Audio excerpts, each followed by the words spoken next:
Assalomu alaykum ladies and gentlemen. Xudo xolasa bugun sizlar bilan Big One News soni bu safar podcast ko'rinishda emas, ya'ni intervyu ko'rinishda xudo xolasa bo'ladi. Updaterlikdan co-ownerligigacha ko'tarilgan Sohib aka bilan bugun bir kun xudo xolasa o'tkazamiz. Kechki oshsiz, ya'ni gap so'zdan qo'rqadigan, xotirdan qo'rqadigan odamlarga kerak emas. Endi yorug'lik yo'q. Yorug'lik yo'q. Umuman yorug'siz, qon uxlaydi. Yangi kompaniya hali o'smagan, bu tupikka kirish tez. 70 ming, 80 ming oyga topadi driver. Chunki aytaman, driverlar hozir ko'tlarni davri keldi. Dispetchlarning oldiga o'tirgan bo'lsanglar, oldida Velo, Red Bull, Medbull olishmayapti. Keyin shunga kelib bo'ldi, logistika ekanlar. Assalomu alaykum ladies and gentlemen. Xudo xolasa bugun sizlar bilan Big One News soni bu safar podcast ko'rinishda emas, ya'ni intervyu ko'rinishda xudo xolasa bo'ladi. Updaterlikdan co-ownerligigacha ko'tarilgan Sohib aka bilan bugun bir kun xudo xolasa o'tkazamiz. Ularni erishgan narsalari shu paytgacha to'g'ri, ular o'zi menga aytdilar, hali unaqa ko'p narsaga erishmaganman. Bu boshlanishi dedilar, lekin boshlanish etaplarini ham, ya'ni updaterlikdan co-ownerligigacha xudo xolasa menimcha hammaga qiziq bo'ladi. Ko'ramiz. Lekin bora logistlari bunaqa payti soat 11:30. To'g'ri, bugun weekend bo'lgani bilan baribir ham bunaqa vaqtda turishlari juda ham qiyin. Hozir ko'zlar ishib ketgan holatda bo'lsa kerak. Assalomu alaykum. Assalomu alaykum. Sog'om aka. Yaxshisiz? Charchamayapsizmi? Aytganimda uyqusirab chiqyaptilar. Bo'ldi. Aka, siz ertalabdan bezovta qildik. Yo'q, bemalol. Ko'zlar ishib, soat 11:30da, lekin bunaqa vaqtda turish menimcha rosa qiyin bo'lsa kerak aka. Shunaqa. Bizga sal qiyin. Xullas, biz qayerdamiz hozir aka? Biz hozir Chirchuvda uyimizdamiz. Xush kelibsizlar. Rahmat. Xudo xolasa aka, bugun siz bilan bolaga hozir mana ma'lumot berdik, ya'ni updaterlikda. Updaterlikdan chiqasiz, to'g'rimi? Updaterda endi 1 oy ishlaganman, og'aynim kompaniyasi bo'lgani uchun. Ha. Unaqa ko'p update qilib ketmagan. Tanish bilish, dispetcherlik o'tib ketdi. U payt oilaqa ham kam edi, dispetcherlar ham kam bo'lgani uchun tez sotilib ketilgan. Zo'r aka. Xudo xolasa hozir o'zingizning kompaniyangiz ochasiz, to'g'rimi? Xudo xolasa. Bugun sizlar bilan xudo xolasa polniy aka updaterlikda qanday ko'ngilligicha chiqdingiz, bu o'tilgan narsalar. Bularga ham aytganman, hali Sohib aka o'zlari ham aytdilar, unaqa ko'rsatadigan hali u pik gelik darajasigacha chiqmadik, lekin boshlanish etaplari haqida bugun qisqacha sizlar bilan gaplashamiz. Aka, kirishdan qaysi darvozadan kiramiz dedingiz? Narigi darvozadan kiramiz. Siz ham darvozalar yomon ko'p lekin aka. Birinchi to'xtang, mana shu mashinani obzor qilinglar, qarang. Bu Gentrani qachon olgansiz? 2019 oxirida olgan. 2019 oxiri olgansiz. Qancha tushgan? Shu payti 128 million, 12 ming atrofida bo'lgan salonda, shunaqa. U payti nima pozitsiyada ishlardingiz? U payti ham dispetcher edim. U payti ham dispetcher servisim bor. Dispetcher servisiz bor edi. Buni odamga sovg'a qilaman. Zo'r. Qayerdan kiramiz aka? Mana. Mashtadan kiramiz. Bu uyga qancha tushgan? Bu bilmadim. Esimda yo'q. Bunga 3 yil bo'ldi. Siz oldin shaharda turganmisiz yo? Yo'q, oldin dom turganman, Chirchuvda. Polni Chirchuvda o'sgansiz, to'g'rimi? Ha. Faqat Toshkentda o'qiganman. Toshkentda o'qigansiz.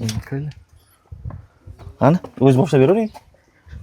Uyga e'tibor bermaysizlar, qurilish bo'lyapti.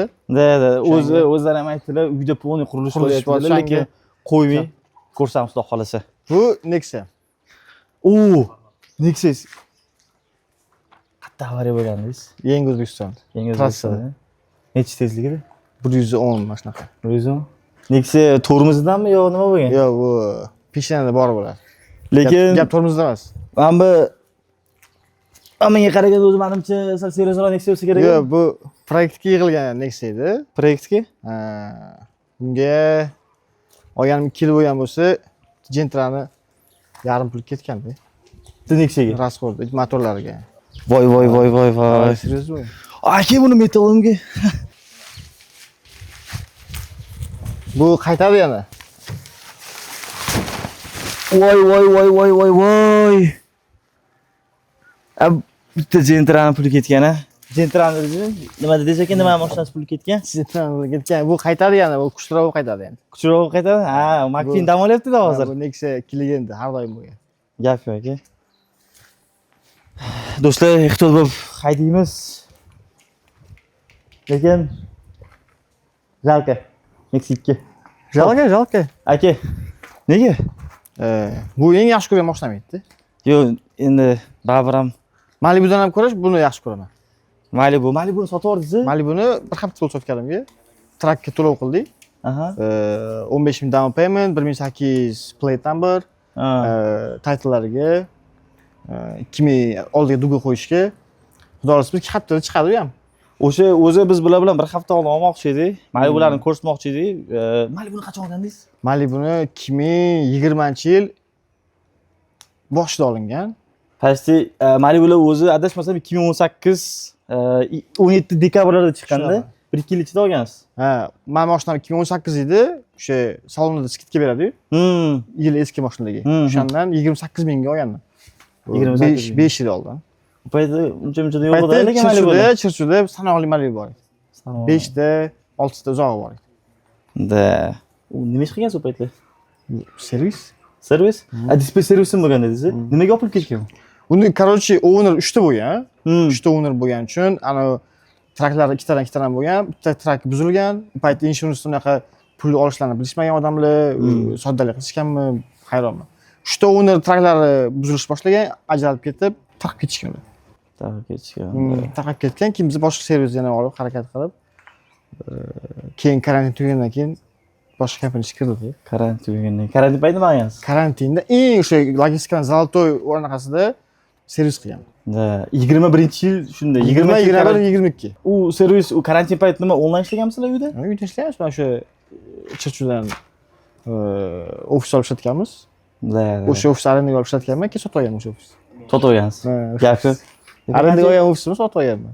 Gapi zo'r. Endi Chirchuda arzonroq, unaqa katta summa emas. Arzonroq qancha? 50-60 Bizga yo'q, bir 30 ming yaqinda. 30 ming. Bu endi hurmatli do'stlarim, bu ikkinchi o'sha intervyu, xudo xolasa, qanaqadir kamchiliklar, boshqa narsalar bular ham unaqa misol uchun intervyularga yoki bo'lmasa podkastlarga chiqib yurgan inson emas. Shuning uchun qanaqadir bir kamchiliklar va hayajonlar bo'ladi va bilan boshida ko'z yumib, kofeni ichib ko'rishda davom etamiz. Xo'p, aka, uyingiz Chirchuda. Второйda. Второйда? Второйda. Второй mikrorayon. Ha, второй mikrorayon. Shunaqa birinchi, ikkinchi, uchinchi degan narsalar bor deb aytdi. Hozir aka bo'lmasa mana bu garajda turgan mashinalarni bitta obzor qilib o'raylik, keyin xudo xolasa saqizda polni qilamiz. Ben chazorimi? Da, bitta obzor qilib o'rsak. Botanika bog'i yopti-ku, biz. Endi adam qaraylar-da, gazon pasonga hozir buni alishtiramiz gazonni. Gullaga polni qilsangiz kerak. Men shu bitta agrotuzni ham temakka, chunki ko'pchilikda bunaqa ko'p men ko'rmaganman-da, balkim bor. Bizda adam qiziqadi agrodga. O'shaning uchun daraxtlar, mevali daraxtlar, banan nimadir ekanlar. Banan? Orqada ham bog'larimiz bor. Banan deysiz-ku? Shu bananlar teplitsa qilamiz. Gapi. Apelsinlar? Ha. Subtropik o'lkada o'sadigan mevalar. Betkoz gazon alishtiryapti. Bog' qayerda? Bog' u tepada u. Kattami? Bir kichkina 10 gektarcha. 10 gektar? Ha. Kichkinacha 10 gektar. 10 sotix hazillashdim. Adashib ketdim. 10 sotix. Ha, 10 sotix. Xo'p, adashib ketdim. Chazor. BYD. Buni adashmasam dadangizlarga pодарка qilgan. Ha, buni adamga sovg'a qildi. Buni 2 oy bo'ldi. Narxi qancha bo'ldi? 25300 mi atrofida eng fulli. Eng fulli? Ha, chempion olib keldik. Birinchi chempionim yoqmadi. Shunga bunga alishtirdim. O'zi chempion edi. Chempion yoqmadi? Yo'q. Nima farqi bor o'zi chempion bilan? Bitta narsa, faqat o'sha kuzovda farq. Mana Malibu bilan Equinox 2 xil, salon bir xil. Shunaqa narsa. Просто adam ishlariga mahallani chekaralar. Kattalik qildim mashina. Kattalik qildi. Dahshat. Почти bir kun ham haydalmadi. Shuni olib alishtirib keldingiz. Alishtirilgan, oq edi bu, qoraga alishtirilgan. Gap yo'q. Zo'r. Yaxshi mashina. Nomeri buni? Nomeri oddiy. Ha, unaqa TTT, ZZZ yo'q. 557. Endi u nomeri o'g'limga olganman-da. Ha, ismga to'g'rilab olganman. Qancha tushgan u nomer? 18 million qanchalar tushgan? O'sha paytlar. O'sha payt unga qancha bo'ldi? Unga 3 yil bo'ldi. 3 yil edi. Endi hozir 7 million bo'lyapti. Endi hozir nomer. Yo'q, hozir nomerlar narxi tushib ketdi-yu. Bizaniki endi eski partiya nomeri. Ha, eski partiya. Ha, seriously. Seriously. To'g'ri shu endi buni Mustang qilish kerak. Keyin siz yaqinda bitta mashina olaman deshga harakat qilyapsiz. Xudo xolasa. Birinchi o'rinda hozir kompaniya. Kompaniya birinchi o'rinda. Hozir kompaniyadan kelayotgan daromadga olsa bo'ladi, lekin maqsad bir traklarni sonini kamida 20 ta qilgandan keyin o'sha niyatdagi mashinani ko'pchilik biladi. O'shanga harakat. Gelik. Gelikda hozir hamma yuribdi-yu. Taxo. Gap yo'q. Qancha? Gelik ko'p. Gelik to'yga chiqadi. Gelik to'yga. Gap. Taxoda pasosligi yuradi. Yaxshi. Zo'r. Xudo xolasa, lekin gullar rostdan ko'paygan lekin. Gul ko'p. Juda ham ko'paygan. Ana qanaqadir yuzda bir boshqacha nima desa bo'ladi? Kaloriyami? Nima kislorod ko'p deydimi? Endi o'zi Chechun shahar shunaqa joy. Toza, havosi toza. Ko'pchilik biladi. O'shaning uchun ham odam kezib maza qiladi. Toshkent ko'chmay sababimiz ham o'shanga. Toshkentda uylar bor. O'sha yerda ishlayman. Hozir Toshkentda ofis qayerda edi? Mirobodda. Mirobodda. Har kuni mana shu yerda Mirobodga qatnaysiz. Qatnayman. Necha kilometr? 48 kilometr bir tarafga. 48 borib kelasiz. Ha, endi 48 bo'lgan bilan boraman. Et-bitga ovqatlanish qiladi bolalar bilan. U bu bo'lgan bilan 100 dan oshib yuraman-da. Har kuni bu. Har kuni 200 minglik почти расход benzinga. Agar shunaqa chaqirgan bo'lsangiz. Boya universitetda qanaqa universitetda o'qigansiz? Ikkita institutda o'qiganman. Ha. Koreyada o'qiganman 3,5 yil. O, Koreya. Keyin Singapurskida o'tirganman. Koreyada lekin bor shunaqangi bir ko'p temalar bo'lgan. Sohib aka bilan biz ancha yaqin insonmiz. Shunaqa. Xudo xolasa bugun ochiqchasiga gaplashishga harakat qilamiz. Chunki Koreyada aka juda ko'p sho'xliklar bo'lgan. Endi u yoshlik bo'lganda. Yoshlikda gap yo'q. Xudo xolasa bu temaga qaytamiz. Ichkariga kirib bir bafurja gaplashamiz xudo xolasa. Ko'rib turibsizlar, hech narsa sun'iy emas. Ya'ni YouTube'da ham kecha kommentariyada yozishdi Ulug'bek aka bilan bo'lgan podkastda. Gap yo'q, hammasi tabiiy, sun'iy narsalar yo'q. Bu yerda ham hozir ko'rib turibsizlar. Rislar, ular hamma narsa birinchidan qurilish bo'lyapti. Bu narsani to'g'ri tushunishimiz kerak. Keyin hamma narsa qisqasi aytganda tabiiy. Aka, Ham yopishimiz kerak edi. Shuning uchun qayerda? tommi. Men bitta garaj qilmoqchiman o'zimga. Avtomatik berib qo'yib, mana pulni garaj qilib, ikkinchi etajga teras qilmoqchimiz. Bu ikki etaj yana bo'ladi. Ha, endi ikki etaj bo'ladi. Mana bu devor snus bo'ladi. Ha.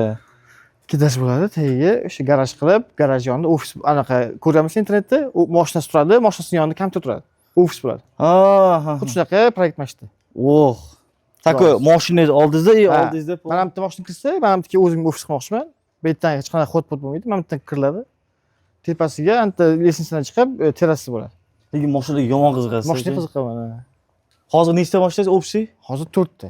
4 ta mashina. 5-inchisi ham Damas ham bor o'tgancha. Da. Endi u Damas ishib yurishadi. Gap yo'q. Kirdi. Xo'p, Sohib aka, o'zi men boshidan kelaydi aka. Siz o'zi Chirchiqda tug'ilganman dedingiz, to'g'rimi? Yoshligingizda o'zi o'ylaganmisiz, ya'ni logistikaga kiraman, shunaqa stressli sohaga kirib? Men logistikaga kirganimdan keyin tushunib yetganman logistika sohasini. Ungacha nima logistika sohasi bormi, yo'qmi o'zi nimaligini bilmaganman. Logistikagacha nima ish qilgansiz? Logistikachi men Koreyada o'qiganman o'zi. Koreyada o'qiganimda Koreya haqida suhbat boshlanadi. Koreyada o'qiganimda shu Toshkentga qaytaman, shu bankami ish kiraman deb o'ylaganman. Keyin Koreyadan keldi, 2018-yil oxirlarida og'aynim, Sarvar degan og'aynim bor edi. Bizga logistika o'rgatgan bola. Shu bilan ko'rishdik, keyin Javohir degan kursdoshim keldi. Hozir birga ishlayapmiz Javohir bilan.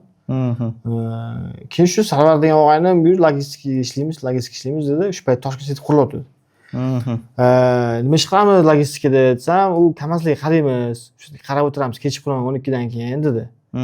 Men xayolimda endi Toshkentga borib, ana gaylani jelizda anaqasi bor, qizil palkasi. Shu Kamazlarga qarab o'tiraman deb o'ylaganman.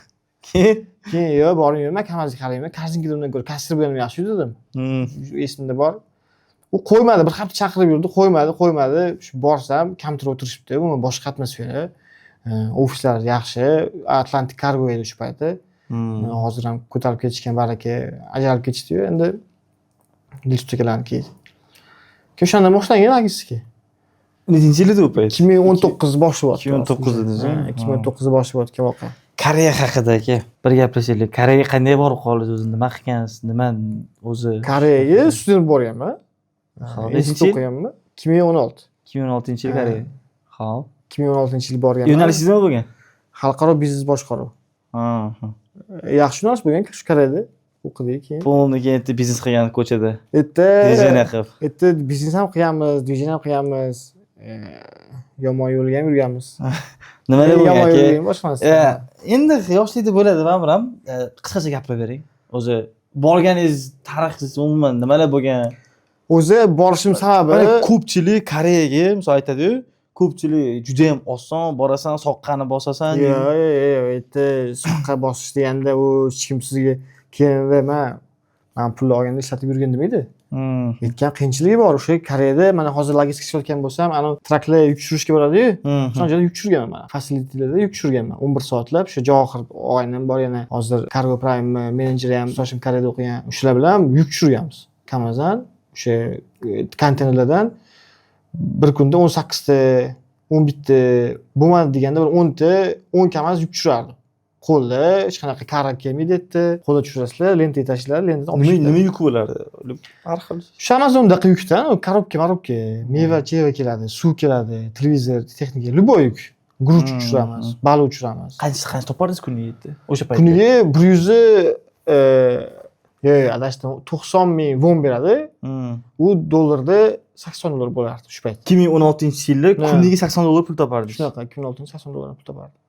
Lekin normal. Lekin endi 11 soat oyoqda turib yuk tushirish bu hazlagan emas. Koreyada yurganlar bilishadi, buni tekpe deyishadi. Tekpeni ko'pchilik biladi, menimcha.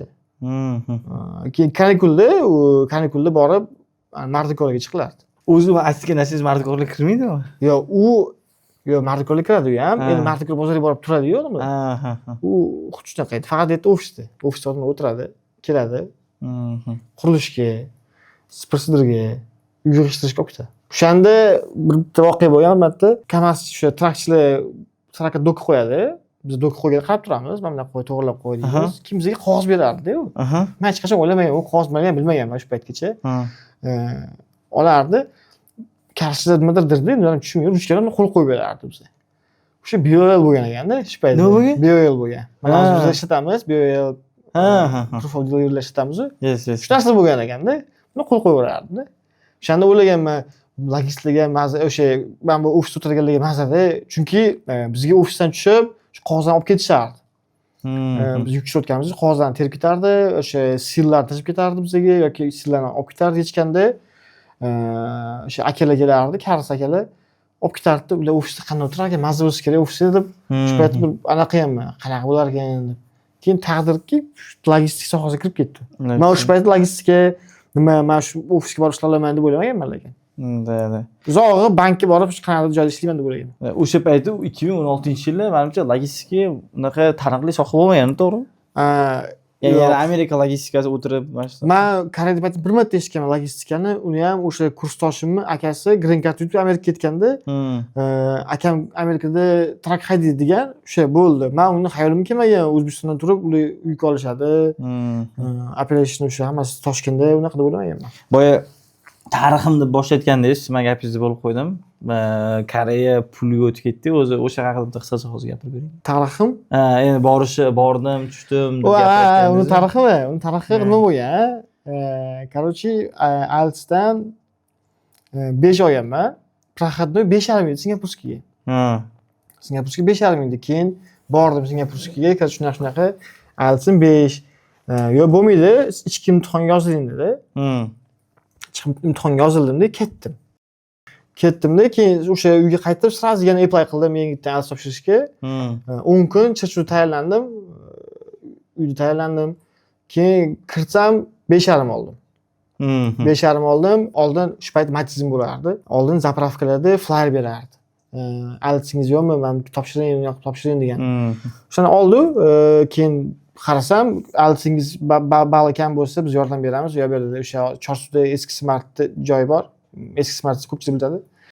O'sha yerga borib kirdim. Xitoy, Yaponiya, Koreya, Angliya, Yevropada Latviyadagi yanaqa berdi.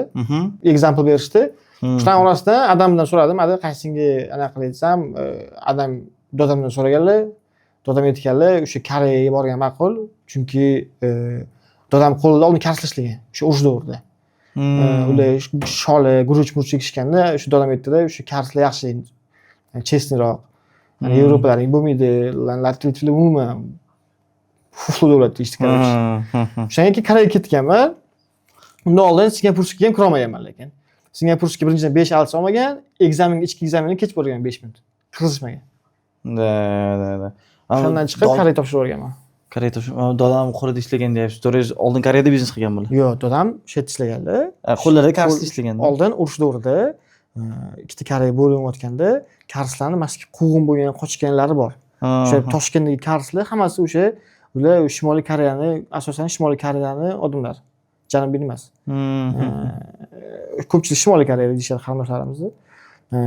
U karsli aytadi, emas. O'shalar shetga kelib kun kechirishganda, Toshkentdan shahri bo'lgan, O'zbekistonda ko'pchilikni qabul qilgan o'sha davrda. O'shanga ham Koreya ish bo'lib o'tganda shetda karslik qolgan, shetda ishlashgan ular ham. Do'rizdan ham biznesmen bo'lgan demak o'sha paytda. Yo'q, dadam rais bo'lganlar. O'shandan karslarni bilishadi-da. Endi oldin international xalq ko'p bo'lgan O'zbekistonda. O'rislar, mana qo'shnimiz ham hozir qozoq misol uchun. Chirchida o'zi ham xalq qanaqa? Har xil. O'zi bilasizmi? O'zbek. O'zbekmisiz?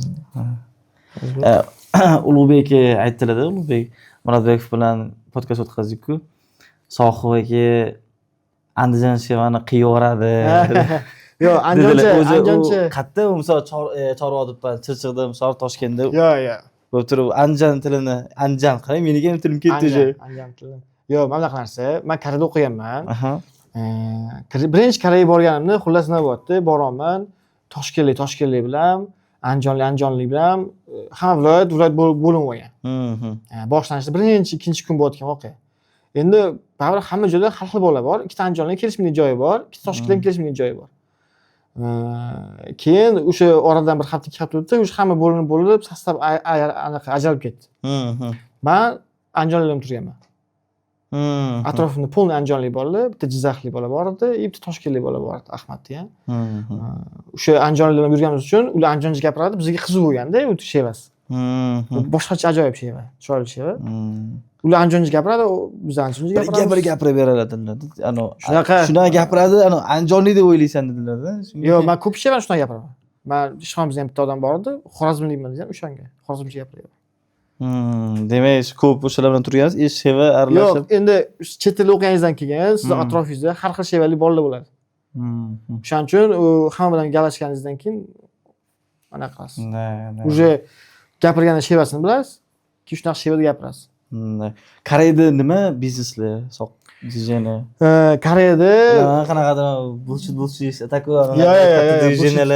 Katta dizayner bo'lmagan, Koreyada PlayStation ochganman.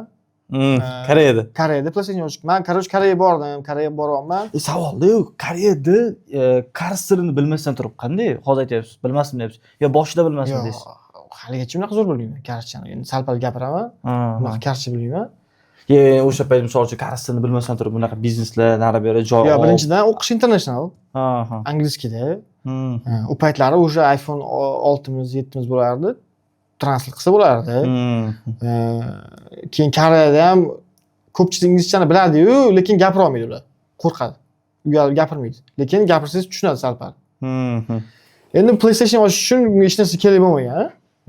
Faqat pul kerak bo'lgan. Opa bilan o'zi puldan boshqa narsa kerak bo'lmagan biznesga. Yo'q, aytmoqchi bo'lganim, tildan qiynalgan joyda unaqa narsa bo'lmagan, chunki karshamagan o'zbeklar ko'p. Oldingizga olib olasiz. Borib yordam bersa, erta ham bir yordam beradi. Hamma emas, endi yordam berishadi. Shunaqa bo'lgan. O'sha Koreyaga borganimda, xullas, ko'zingizning oldidan yordam bermaganlar o'tib ketdimi hozir? Yo'q, hamma yordam bergan. Yaxshi ketishim odamlar bilan ham. Koreyaga bordim, bolalar PlayStation o'ynaymiz deyapti. Men PlayStation yomon ko'raman o'zi, umuman o'ynayman. Ashyo yomon ko'raman PlayStationni. Koreyaga bordik, bolalar PlayStation deyapti. Chiqib ketishdi, keyin qaytib keldi. PlayStation yo'q ekan bu yerda, shuncha rivojlangan davlat, yo'q deyapti. PlayStation 3 bor ekan deyapti. Ular o'ynay olishmadi, qiynalishdi. Keyin nima qilib bilmadim deb qarasam, bu naqada Essenga davlatli ko'p, o'rislar bor, qozoqlar bor. O'shanga PlayStation ochish kerak dedim. Haqiqiy biznesmenda qarang, talab bormi? Keyin domimiz bor edi, o'shani sotdik-da. PlayStation ochdik Koreyada.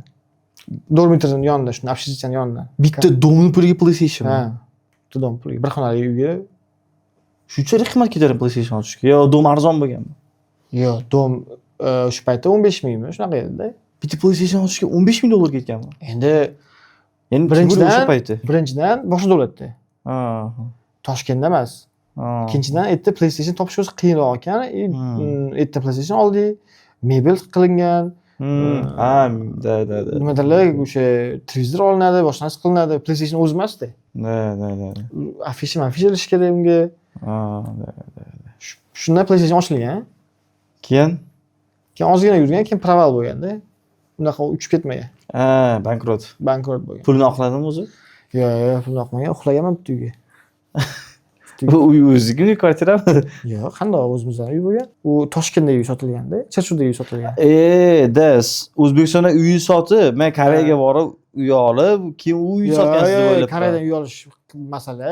Men shunga hayron qoldim. Yo'q, Chunki bitta Koreyada uyga qanday bitta PlayStation ochish? Chirchuvda uy sotilgan, o'shanga ochilgan. Ha. O'zi kontrakt o'zi $11,000 edi. Aha. Uy 15,000 sotilib, PlayStation ochilib, PlayStation bir marta o'zini kontraktini to'laganda, shu bilan yopilgan. Necha oy ishlagan o'zi? 1 yilcha ishlagan. 1 yilni ham qoplamadim pulini. 1 yilga yaqin ishlagan. Rovni 1 yil emas, o'sha 6-7 oymi ishlagan. Gapi. Rasmlari bor, tashlab beraman. Bo'lmaslikka rasmlarini chiqarib olamiz. Tashlab qo'ysiz. Suv berish o'qiydiganlar bo'lsa, bilishadi. Men bu hozir Malibuni sotdim dedingiz. Malibuni sotdim. Malibuni sotdingiz. Uni o'rniga trak olyapman dedingiz. Unga trak. Menimcha trak ancha qimmatroq bo'lsa kerak, lekin unga. Trak hozir 250 qanchaga aylanyapti? 252 mingga aylanyapti. 252 ming? Qanaqa, qaysi model u? 2026 Freightliner. 2026 Freightliner shunga aylanyapti. Shunga sotdim moshinani. Endi uni olib chiqsa, endi u o'zi Malibusini taqdim qilib beradi. Gapi. Nechta xudo xolasa, mana kelajagiga nima planlar? Kelajakda nima plan? Endi nechtaga chiqmoqchisiz, nima qilmoqchisiz? Keyin bitta shu haqida gaplashaylik. Kelajakda nima plan? Kelajakda mana shu 2027-yilgacha trakka 100 ta qilish kerak. 2027gacha. Maqsad jiddiy.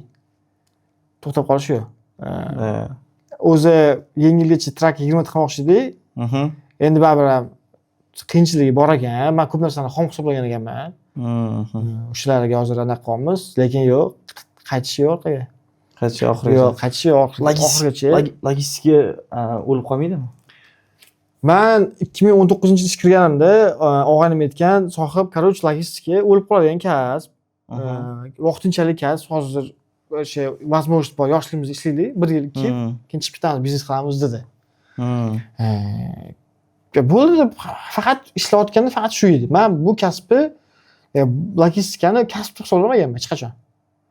Yaqinda mana shu yili faqat shu haqiqatan kasb ekan, boshqa ish qilmayman deb taslim bo'ldim-da. Logistikada qoladigan bo'ldim. Shu paytgacha kasb sodir qilmagan. Men shu paytgacha просто buni oddiy ish deb hisoblaganman. Hech qachon kasbda bunga qattiq jiddiy kirishib ketmaganman. Oldin zo'r ishlardim. Keyinchalik bu oddiy narsa edi deb asabim qilmay qo'yganman, o'zi o'ylamay ham qo'yganman. Shunaqaga kelib qo'yganman-da.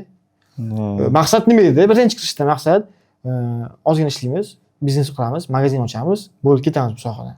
Soha qilamiz, ketamiz. Soqqani olib ketamiz. Keyin orada 2020-yilda Amazon trak chiqardi, o'zi yuradigan trak chiqardi. Ya'ni ko'pchilik biladi, menimcha, o'sha eskilardan. Bo'ldi, logistika ular ekan, degan gap tarqab ketdi.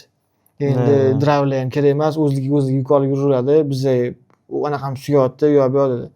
Hozir yana shu gap yana qaytib kelyapti. AI chiqibdi, logistika ular ekan, update'lar ish qolmas ekan, dispetchlar ish qolmas ekan. Yana shu gap chiqyapti. Bo'lmagan gap. Demak, bosib olish qiyin narsa. O'sha Amazon o'zi yuradigan trak ham bosib olmaydi. Faqat bunaqa short distance-ga adam birga 30 mayl, 40 maylga tashlab qo'yish mumkin. Atak trakni olib qo'yib, bunaqa narsa qila olmaydi. Qiyin narsa, juda katta. Demak, bu narsa 5 yil oldin ham chiqqan bu gap. 5 yil oldin birinchi chiqqan gap o'sha Amazon trak chiqqanda. Amazon Prime nimadir trak chiqarishdi, videolarni tarqatishdi, o'zi yurar ekan. Akalar yaqinda Volvo ham chiqdi-ku. Volvo Freightliner chiqdi, o'zi yuradigan. Volvo chiqdi. Lekin u gap tarqamadi endi. Chunki o'sha odamlar tushunib yetdiki, robot kim mayl yura olmasligi. Nimaga 22-28-yilgacha qila olsa shu narsani? Qila olmaydi. U Amerikada kichkina joy emas. Uni qilish uchun ham u katta proyekt u. Даже taksistlari ham bosa olmadi-yu haligacha. Taksistlar ulardan oldin chiqqan. Ko'rgan bo'lsanglar, self drive taksilar bor. New Yorkda bor. Yo'q, bosa olmadi-yu. Hamma o'sha Uberda yuribdi haligacha. Demak, hozir qo'rqmay, bemalol agar pul bo'ladigan bo'lsa, bilim bo'ladigan bo'lsa, pul bo'ladigan bo'lsa, mana o'sha logistikani boshlasam tugab qolmasmikan deganlarga hali bu yer tugamaydi. Soqqa bo'lsa bemalol kiraverasiz. Faqat soqqa emas, chunki soqqa bilan kirganlar ham ko'rganmiz. Soqqa bilan kirganlar bir xil tanishlarimiz bor. Kirishadi. Yo'q, zo'r payt kirishgan, soqqa payt, lekin bilim yo'q.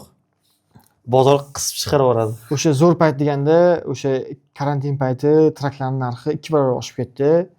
Odamlar lizingga, o'sha anaqaga kreditga trak olib chiqdi.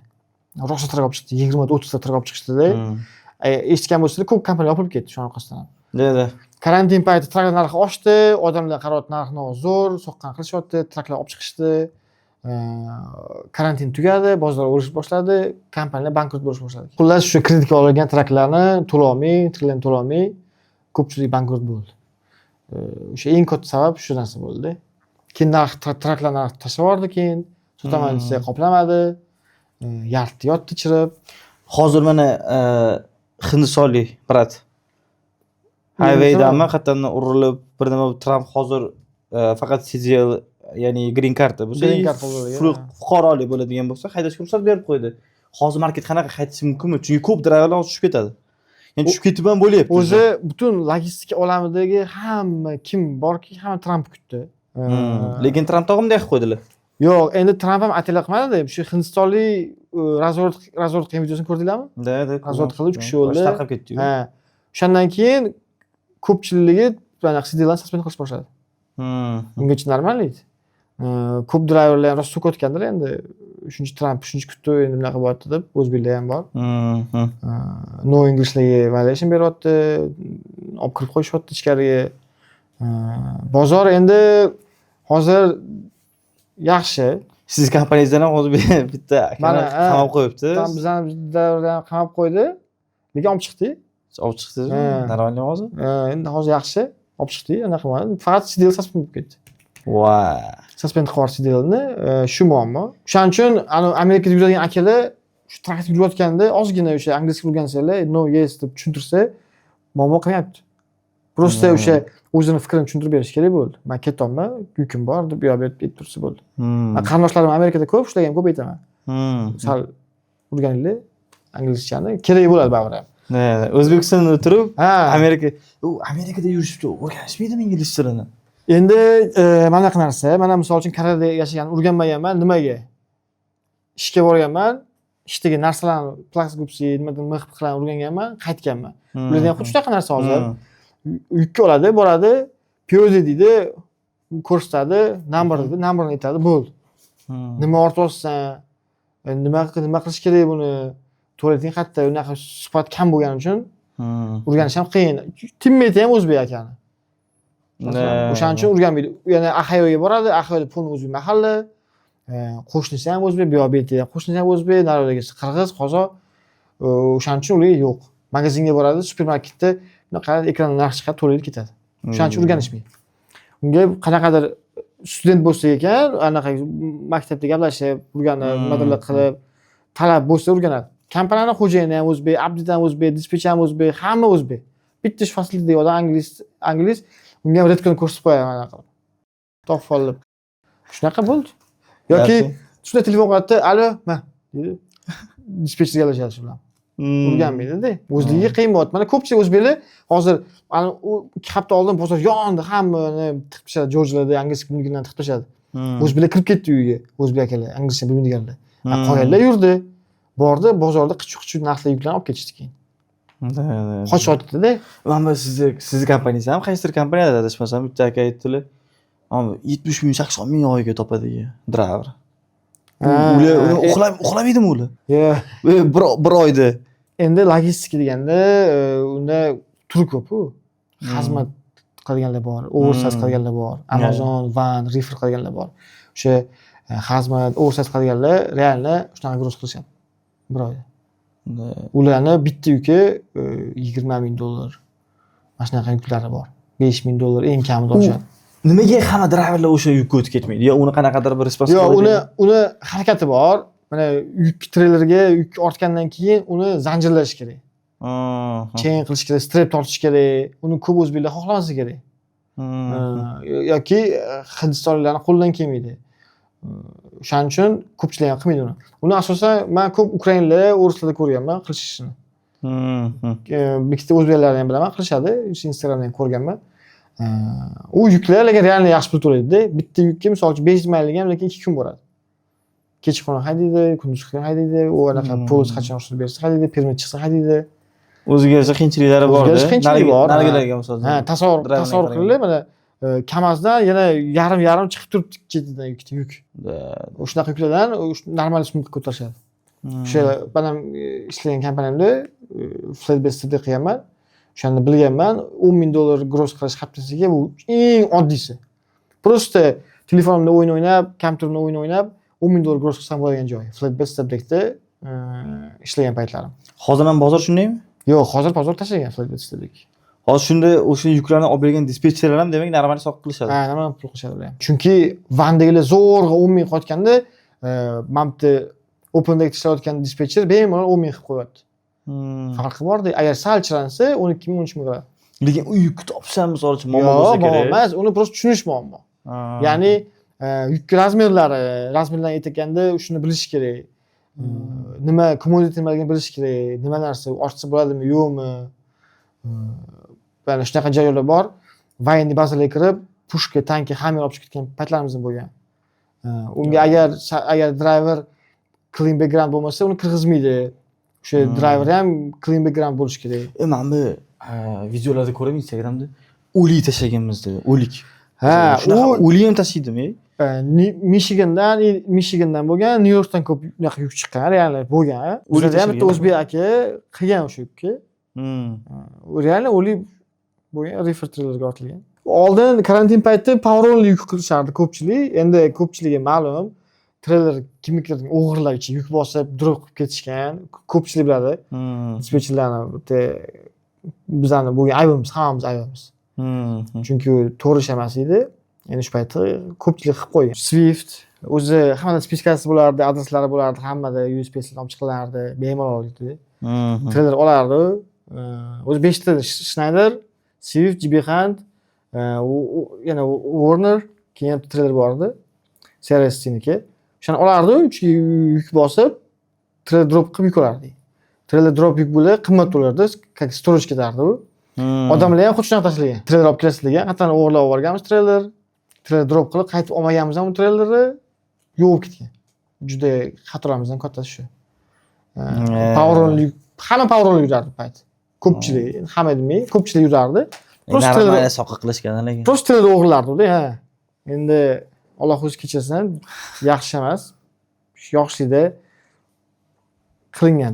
Ko'p dispetcherlar qilgan bo'lsa. Juda ko'p dispetcherlar. Mana bu hozir olgan MC'mizda ham MC'da ham trailer o'g'irlangan Fredgard bor edi. Swift trailerni o'g'irlashgan, 1 oy yurgan, $16,000 charge qilgan, Fredgard qo'ygan. Keyin telefon qilib oldirdik. O'sha MC alishdi, to'lab beramiz deb invoice chiqarib beradi. Hozir $1,000 dan haftasiga to'layapmiz. Prosta. Fredgard uchun. Kimlardir xatolari uchun. Kimdir xatosi deb boshqa odamlar zarar ko'ryapti. U yerda bitta odam xatosi deb yerda update puli bor, boshqani puli bor, ishchilarning puli bor. Hammaga ta'sir qiladi-da. Shuning uchun iloji boricha to'g'ri ishlash kerak. Xato qilmasdan. Men bu hozir o'lik tashilgan deyapsiz-ku. Olayotganda mana o'zbeklar olgan deyapsiz. Men misol uni kechasi bilan olib ketish kerak, to'g'rimi? Yo'q. O'likdan emas, 3dan qo'rq deyishadi. To'g'ri, endi baribir ham tasavvur qiling, kechqurun yotibsiz, bagajingizda o'lik yotibdi aka. Yo'q, O'zbekistonda ham o'lik tashlaganlar ko'p. Ko'rgan bo'lsanglar, shu viloyatga qatnagan bo'lsanglar, agar ko'p mashinada 200 yozib qo'yadi nomerini. Ha, ko'rganman. Yopib qo'yadi. Gruz 200. Ha, Gruz 200. O'sha ham o'lik olib kelyapti, o'sha Rossiyadan olib kelyapti, Qozog'istondan olib kelyapti, surib kelyapti. Endi u to'g'ri lekin. Endi Amerikada, xo'p, mayli, Amerikada u trailer ichida u kabinkadan отдельный. Men O'zbekistondagilarnikichi, mashina ichida yozib qo'yganasi, yonida. Sizga yotqizib qo'yishadi. Takabida turib bersan, deh. Ha, u vashcha yomon narsa-yu. O'sha bu Gruz 200 bu SSR davridan kelgan, urush davridan kelgan narsa. O'shanga endi Amerikada menimcha o'lik tashish, menimcha normal holatda bo'layman. O'sha karantin payti. Hozir narsa yo'q. O'sha o'lik yuklarni. Mana olganman, Michigandan olganmiz, mana Michigandan New Yorkdan ko'p chiqqan, biz Michigandagisini olganmiz. Nima qiladi? Deychi Amazonga dead people yozib qo'yadimi? Yo'q, o'zi kommentariyasida yozib qo'yadi, murdirimi, shu nimadir yozilgan bo'ladi, telefonda aytilganda o'zi bizga anaqa qilmagan, bilmaganmiz biz ham. Telefon qilganda bu o'li deganda shok tushib, to'xtab turdi, tekshirdi. Birinchi emotsiya qanaqa bo'lgan? Shu telefon qilyapsiz. Birinchi O'y emotsiya, короче, men uni u yukdan olishdan oldin boshqani eshitdim. O'rniga chiqayotgan ekan, zo'r turayotgan ekan, Nyu-York haydaylar deb o'zi maqsad shu o'lik olib ketish uchun borilgan. O'sha yerda o'lik ko'p chiqayotgan ekan deb. Keyin o'shani qidirib topganmiz, u Jek deb savob bo'lar deb olganmiz. Keyin o'zbek aka telefon qilganman, aka olamizmi? Ha, davay. Bosamiz. O'likdan qo'rqmaymiz endi degan. Keyin olingan, Jorjiga olib borgan edi o'shanda. Normal to'laydi unga ham. Normal to'laydi. Men hozir summasi esimda yo'q, lekin normal to'lagan. Shu payt вообще wow bo'lgan. Shu paytgacha qancha soqqa qilgansiz? Общий. Примерно. Yo, opshini bilmadim. Men o'sha logistikaga kirib kelganingizdan beri misol uchun. Ko'ryapmiz misol uchun uy joy, moshi, nari beri. Opshini hisoblab bilmayman, lekin Okey, oylik daromad aytaylik, o'zlari misol примерно chiqarib. o'zi dispetchlarning o'rtacha oyligi hozir 4000-5000. 4000-5000, 3000 olganlar ham bor, $1000 olganlar ham bor. Dispetch servis qilgan paytlarim men o'sha oylik rekord qo'yganim 12000 ga yaqin bo'lgan. Bir oyda. Stabil qancha? Stabil 4000-5000 da o'zi dispetchlarda. Yo'q, siz servisiz payti o'sha payt misol. Stabilni 7000 bo'lgan. 7000-8000 ga stabilni keladigan. Bir oyda. O'zimga. Demak, dispetch servis qilish tema. Yo'q, hozir emas. Nimaga? Hozir qiyinroq-da. Hozir qiyin, oldinda emas. Hozir dispetch servis kichkina kompaniya olishyapti. Mana kichkina kompaniya 10 trakkagacha bor kompaniya olyapti. U kompaniyani ownerning ortiqcha puli bo'lmaydigan bo'lsa qiynalib qoladi. Bitta claim ochilsa, o'sha driverlarning oyligini chiqarib bera olmayapti yoki Amazon ishlasa, Amazon bitta pulni hold qilsa, yana oylik bitkazib bera olmayapti. Keyin bu yerdan dispetcher oylik yozilyapti, boshqa narsa bo'lyapti. O'shaning uchun kichkina kompaniyalarni ko'tarib kelish sal qiyin bo'lyapti hozir aynan. Trak bir elita bo'lgandan keyin uni pulini bundan eplasa bo'ladi. Zapas pul bilan. Hozir tasavvur qiling, mana hozir yuk oldik, bir narsa bo'ldi, claimga yukimiz hold bo'ldi, factoring pul bermayapti. Menda yaqinda shunaqa muammo bo'ldi, factoring pul bermadi. Nega ko'p yuk qilingan, trak highway 3 da deb muammolar qilib, keyin yozib amallar pul yechildi. Shunaqa muammolarga duch kelib qolgan bo'lsa, muzlab qolar ekanlar. Chunki driverga har xil pul berish kerak. U pulni qayerdan oladi? Qilgan grossdan olinadi. U gross pulni faktoringga yetish kerak yoki Amazonga yetish kerak. Bitta penni bo'lib qolyapti-da, o'sha qiynalib qolyapti, driverlar kechish boshlayapti. 2 hafta pulini bermayapsan sen, o'g'risan deb vohmoq tashlayapti, u ham to'g'ri tushunmayapti, bu ham qilib bera olmayapti. O'shaning uchun zapas pul bo'lmasa qiyin bo'lyapti. Demak, zapas pulingiz bo'lsa, bu sohaga, ya'ni bu kasb qilsa bo'ladi. Dijana qilsangiz bo'ladi. Bu agar qancha bo'lish kerak? Kamida bir cho'ntakda 30 ming ushlab turish kerak. 30 ming tashqari qancha tikish kerak? Pensiya ochilishi hammasigami? Endi o'sha bitta kompaniyani traklarni qo'yib 70 ming bilan sekin ishlaysiz boshlasa bo'ladi. 70 ming bilan общий zapas bilan bila. Shunday olsa yaxshi deb o'ylayman, men fikrim. Chunki owner xarid qilib, boshqa narsa qilib qo'yib ishlatib tursa bo'ladi-da, yurg'izib. Keyin qo'yisha tushayotgan pulni ishlatib olmasdan ekonom qilsa bo'ladi. Men bundan bitta kompaniyada ishlaganman, endi bilsang kerak. O'shani owner shunaqa odam edi. Tushgan pulni boshqa narsaga ishlatib yuboradi. Karta boshqa insonda, kompaniyaning kartasi. U yoki ham ishlatadi. Xohlagan joyiga dispetch oylik kelganda pul yo'q, driver oylik kelganda pul yo'q, insurance tugab qolyapti, unga pul yo'q. U yoki ham ishlatib yotibdi. Keyin orqasidan hamma yomon ko'ringan, shunaqa joylarga ham tushadi. Prosta aytmoqchi bo'lganim, ehtiyot bo'linglar, dispetch servis qotganda ham 3 ta 4 traki bormi? Qiyin. Uni sraz ishlardan ketib, dispetch servisga chiqib olib, bo'ldi, men hozir 3% dan ishlab pulni qo'raman, boy ketaman degan narsa yo'q. U dispetch servis hali o'smagan kompaniya, yangi kompaniya hali o'smagan, u tupikka kirish tez. Bittada kirib qoladi, tushunmay qolasizlar o'zingizlar ham. O'sha tupikka kirishga o'zi nima sabab bo'ladi? Ya'ni hozir pul sabab bo'ladi. Yo'q, misol pul kelyapti-yu. O'sha pulni to'g'ri manage qila olmagandanmi yoki nimadan? Amazon haftalik pul to'lab beradi sirasi, lekin hozir bizda ham shunaqa muammo bor. $160 ming holdda turibdi pul. Sizlarda? Просто tak turibdi holdda. Amazonga email yoziladi, chamdan chiqadi, boshqa narsa qiladi. Normal respons yo'q. Endi keyin hodlovchidan Amazonchi bolalar yechib beramiz, 20% so'rayapti. 20%, hop 20%, 160 mingni o'zi 10% kompaniyaga kiradi. Qolgan 90% driver oyligi, boshqa narsa. 10% dan keyin ham dispetchlarning oyligi bor, boshqa narsa bor. To'g'rimi? 20% so'rayapti. Amazondan pul yechib beraman deb bitta odam. Shu xotosdan chiqqan odam. Shunaqa. Lekin Amazon pul tashab beradi. Bir kun emas, barcha tashab beradi. Ushlab qolmaydi. Просто shunday hold bo'lgan paytlari qiynalib qolishyapti kompaniyalar. Shu narsalar yomonda. Keyin kompaniya Fredgard olib qo'ydi dispetcher IO bilan, qanaqadir Nito bilan bo'lib qoldi. Boshqa qanaqadir yuk bermayapti. Fredgard yecholmayapti, dispetcher slabili qotdi. Bu ham minusga olib kiradi. Men bu e'tibor bergan bo'lsangiz, ko'p kompaniyalar o'zida ham misol uchun sherigingiz Amerikada, to'g'rimi? Yani sherigingiz Amerikada, o'zi O'zbekistonda. O'zbekiston o'zida bo'lib turib, o'zingiz bir o'zingiz ochsangiz bo'lmaydimi? Ochsa bo'ladi deyapti. Men harakat qilib ko'rmaganman lekin. Tanishim aytdi, ochsa bo'ladi. Mana shu turgan joyingizni ochib beraman deb aytgan lekin. Chunki ko'pchilik eshitganman, owner bitta bo'lmaydi. Logistika kompaniyalarida owner kamida 2 ta yo 3 ta ketaveradi. 6 tali ownerlarni ham eshitganman. 6 ta sheri bitta kompaniyaga. Bu juda katta kompaniya, 400 dan 5 ta traki bor. Nu ownerlar ko'p. Endi bu yerda 2 ta owner bo'lishi hozir tabiiy hol bo'lib qolgan. Bittasi Amerikada, Toshkentga qarab beradi.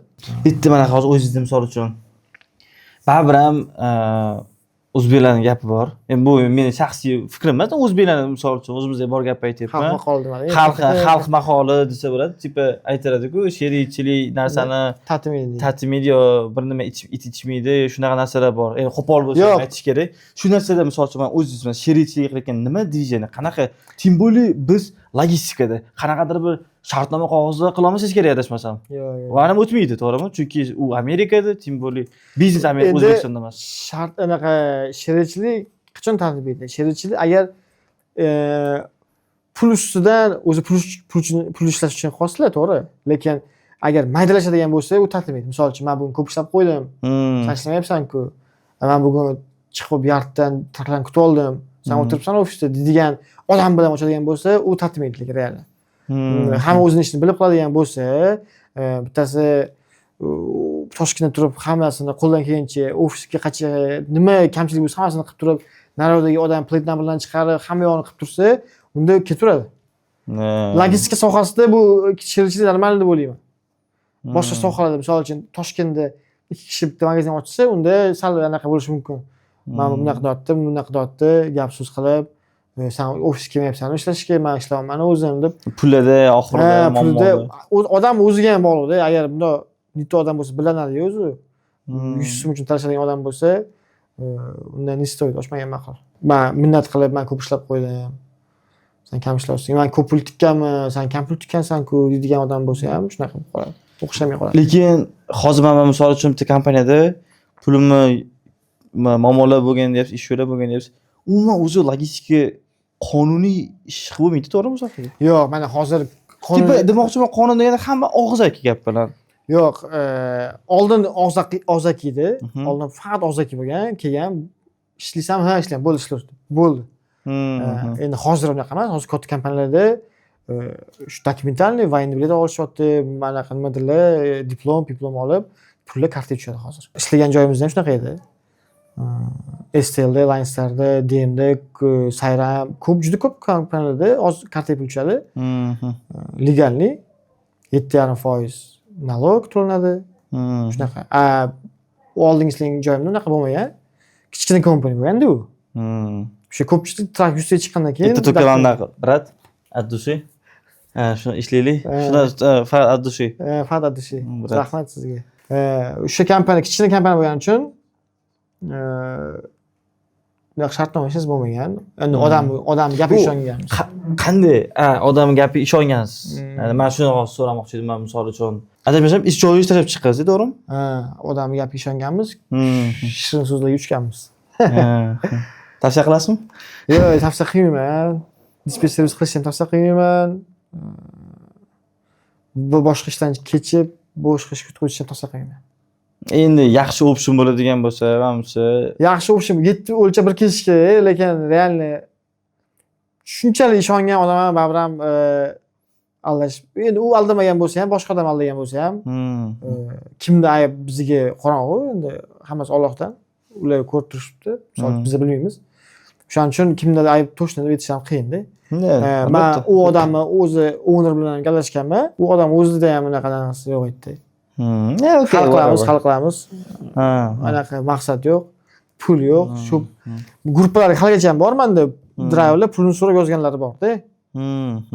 Eng yomon narsa o'sha driver haqqini yeyish, o'sha driver emas, o'zi anaqada bor narsa, shofer haqqini yeyish yomon narsa deyishadi.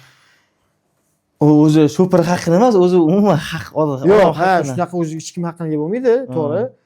Eng yomoni shoferlik yomon deyishadi. Birinchi marta eshitib lekin. Shoferlikka. Taksi qilmagansiz-da. To'g'ri. Zo'r savollar bor-da. Xo'p. Nega shuncha stress, bosh og'riq lekin still logistikadasiz? Hali aytdim-ku, men logistikani kasb qilib olmaganman o'sha paytgacha. Endi kasb qilib tan oldim. Oldin mana 1 yil ishlayman. Hozir shunda men uyga olay, 1 yil ishlayman, ketaman deganman. Keyin bo'ldi. Keyingi yil to'xta, men bu narsani olmasam bo'lmaydi. Shuni tugatib olay, olaman, ketaman ishdan. O'tib ketdi 2 yil. Vaqt tez o'tadi. 3-yil bitta bunaqa biznes bor edi. Shuni qolgan, shunaqa ketaman. Boshdan ketaman bilan oxir shu darajaga keldi. Ketaman bilan demak siz kompaniya ochib olasiz. Ha, shu maqsadim men ko'tarilish emas edi. Men ozgina ishlayman. Hozir bizning оформление biznesimiz bor. To'liga anaqa оформление qilishadi. Keyin bitta foto studiya ochaman deb katta ekitajli qurib, keyin ketaman degan planim bor edi. Bundan bir oy, 2 oy oldin. Bular ukangizlar bo'lsa kerak. Assalomu alaykum. Yaxshimisiz? Nima yap? Tashqarida o'tirib tur. Yo'q. Yaxshi. Nima haqida gapirishganda?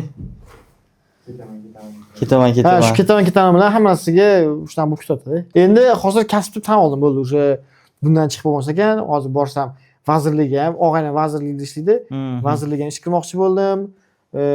Bo'lmadi, aeroportga ish kirmoqchi bo'ldim. Bo'lmadi, hamma aytadi, sohib og'ayni bo'lmaydi. 10 million oylik yetmaydi. Qo'y deb ishga olishmayapti. O'zligini qo'lida lekin ishga olsa bo'ladi. Olishmayapti. Keyin shunga keyin bo'ldim, logistika ekanman. Tan oldim. Biz logistikamiz, biz boshqa ishlar olmaymiz deb bo'ladi. Men bitta akamdan aytganman-da. Men bu logistikani, men ham logistika kirib boshida harakat qilib ingliz o'rganayotgan paytlarim. Men logistikani yaxshi ko'raman, kechqurun ishlash, nara bersam o'sha payt akam aytgandilar, bu narsani pul uchun tanlaydi. Hech kim yaxshi ko'rgani uchun emas deganlar-da. Shu savol sizga. Bu sohani demak siz pul uchun tanlagansiz, yaxshi ko'rganingiz uchun emas. Shunaqa, men bu kasb umuman hech qanday yaxshi ko'rmayman. Pul uchun faqat. Pul uchun. Orada bir marta o'sha qiziqishim bo'lgan, o'shanda mashinalar ortish boshlaganimda sal qiziqish bo'lgan. Hammer, Kamazli traklar ortganimizda, stepdekda, hazmlikda qilgan sal qiziqish bo'lgan, u ham 1 oylik qiziqish bo'lgan, keyin yana u so'ngan.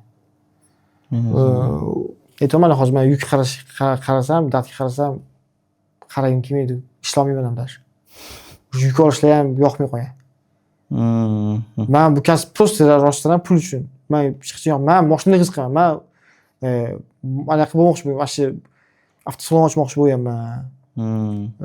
Yoki mana bu Mensri, Brabus anaqalar bor, tuning atelyelar bor. Shunaqa tuning atelye ochish niyatim bor haligacha. Faqat shunaqa men mashinaga qiziqaman. U keyin yoshsiz, ochsiz bo'ladi. Keyin anaqaga qiziqaman, lotchiklikka qiziqaman. Shu samolyot uchishga. Logistikaga umuman qiziqmagan sohada faqat pul uchun ishlashlik u odamga kayf beradimi? Yo'q, vaqti kayf bermaydi. Ishga endi mana bunaqa narsa, mana hozir men ishga birinchi boshlaganimda og'aynilarim bo'lgani uchun ishga maza qilib borardim. Ishimni ham qilardim, og'aynilarim galashardim men. Keyin ular ketgandan keyin boshqa kompaniyaga kirdim. Kichkina kompaniyaga ishga borgim kelmasdi. Majburligimdan borardim. Borardim, majburligimdan yukimni olardim. YouTube ko'rish mumkin, hech narsa ko'rish mumkin emas, kompyuterda o'tirish kerak. Juda qattiq qonunlar qiyin bo'lgan. Keyin men o'zim aytganman, men o'zim kompaniya ochaman, o'sha payt aytganman, kompaniya ochaman deb hamma og'aynim tiqib qo'yaman, o'sha og'aynilarim bilan mashinalarni taxlab qo'yib ko'chada ishlab o'tiramiz deganman. Og'aynilarimga yalinganman, angliz urganlaring, shu paytda 3 yil 4 yil oldin bo'lgan. Urganlaring desam, o'sha yoshimiz o'tgan, men boshqa narsa qilaman, u qilaman, hech kim urganmadi. Oramizdan logistika ham chiqmadi. Shu bilan o'xshamadi. Kecha siz bilan 2 kun oldin ko'rishganimizda, xodimlar ozgina, misol samokat uchib yurgan payti aytdim. Nimaga unaqa yurishadi bular, kirib ishini qilmaydi desam, mayli qo'yaver. Ozgina aylansin dedingizda, keyin menejer, ya'ni qattiq qo'l menejer yoki yumshoq menejer bo'lishlik haqida sizdan so'rasam, intervyuda to'liq aytaman degandingiz. Yo, O'zi menejer qattiq qo'l mana shunaqa bo'lishi kerakmi? yo, qattiq qo'l menejerda ham endi menejer qattiq qo'l bo'lsa nima bo'ladi? Qonunga rioya qiladi, faqat bo'ldi, ishi zo'r bo'lmaydi. 10 ta ham ish keladi, 10 ta ham ketadi. Ishxonada yutib ko'rmaydi, telefon o'ynamaydi, lekin ishdan kachirsa ham bo'lmaydi. Nimaga naborot? U miya yo'q, mana miya psixologik o'ylasa, miya faqat ishlayversa, unga dam ham kerak-ku. Sal mana kecha o'sha xotinlar bilan samolyotga uchib keldi, shundan kirdida, driver xayr qildi o'sha. U miyasi bir chalg'idi, bemalol qildi, hech kim uni push qilmadi. Qaqib ketyapsan, ichkariga o'tirsam, u meni yomon ko'rib, asab qilib, bunday driver telefon qilish kerak bo'lsa, qilmasdan turib, bo'ldi, ko'tarmadi deb yozib qo'yadi. Bo'lmaydi. Sal yumshoqroq muomala qilish kerak. Demak, yumshoqroq menejer bo'lsangiz, ya'ni misol uchun ozgina misol erkinlik his qilishga bersangiz, ish kachitasiga ta'sir qilmaydi. Yo'q, ta'sir qilmaydi. Mana o'sha odamlar o'sha sizdan qo'rqish kerak emas, hurmat qilish kerak. U qo'rqqani uchun voqli keladi, lekin hurmat qilmaydi. Uni kerak payti, misol uchun ertaga ketgansiz, siz qaytib ko'rsa salomlashmaydigan bo'lib ketadi. Ko'p menejerlarni ko'rganman. Ana ish kelsa, vohima qilib, "Qattasan, nima qilsan? O'zingdan ketibsan-u, yo'q, u majburligidan boradi." Charchiqgan. U majburligidan ishga boradi. Lekin uni hurmat qilib bir tinga olmaydi uni. Prosta anaqa borib qo'yadi ishga, o'tiradi, ishda kачество yo'q. Lekin takoy yumshoq menejer bo'lsangiz ham boshingizga chiqib ketmaydimi? Ya'ni erkalik qilib. Yo'q, endi miting-pitinglar qilganingizda unga normal gapirasiz-da. Unga demak hammasi me'yorda bo'lgani yaxshi. Me'yorda bo'lgani yaxshi-da. Unga prosta qattiq gapirsangiz ham bo'lmaydi. O'z-o'zidan qaqib ketyapsan-u kirishga.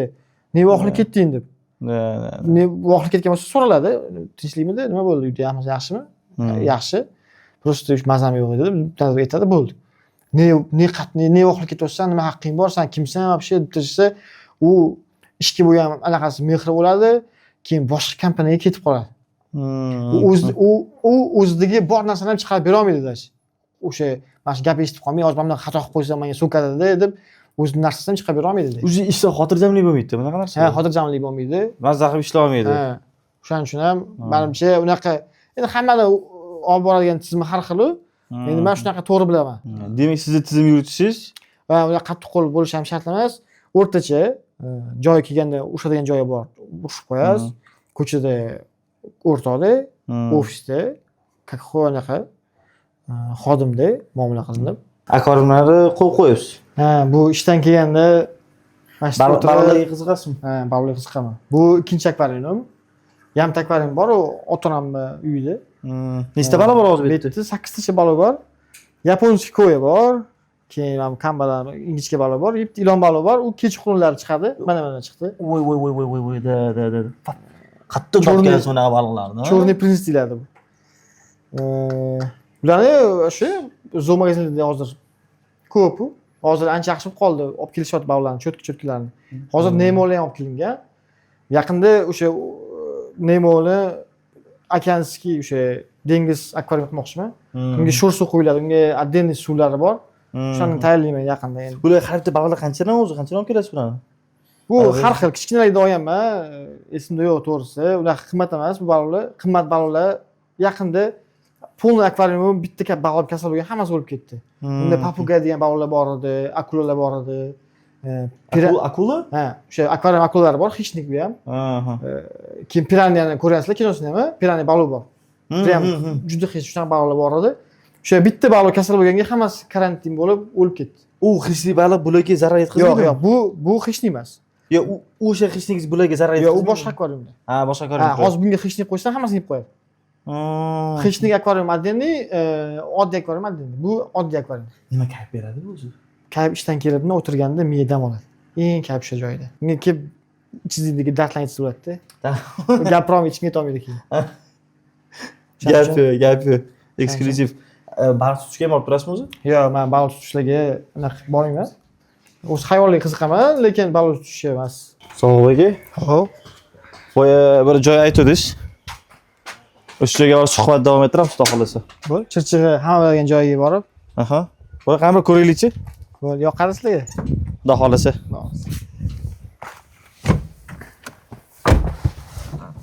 Sog' aka. Nimaga u Koreyaga mana misol uchun o'sha yerda uylanib qolib ketmagansiz? Ya bormi uylangan? Yo'q, Ajrashdi. yo'q. Shunaqa narsa yo'q. U aytishgani oldindan gap bor. O'z yurti shoh bo'lguncha, o'z yurtining gado bo'lgin degan gap bor. Shu gap rostdan ham. Men chet elda ko'p bo'lganman. Faqat Koreyada emas. Nechta davlatda bo'lgansiz? 3-4 davlatda bo'lganman. Aha. Misol uchun men Koreyada shu paytda eng qichqi mashina haydadim. Hyundai Sonata. Men Toshkentda yaqinda kirib kelgan bo'lsam, shu paytlar Hyundai Sonata, Kia K5 shunaqa mashina haydaganmiz. Lekin o'shanda ham men O'zbekistonga kelib sog'inardim.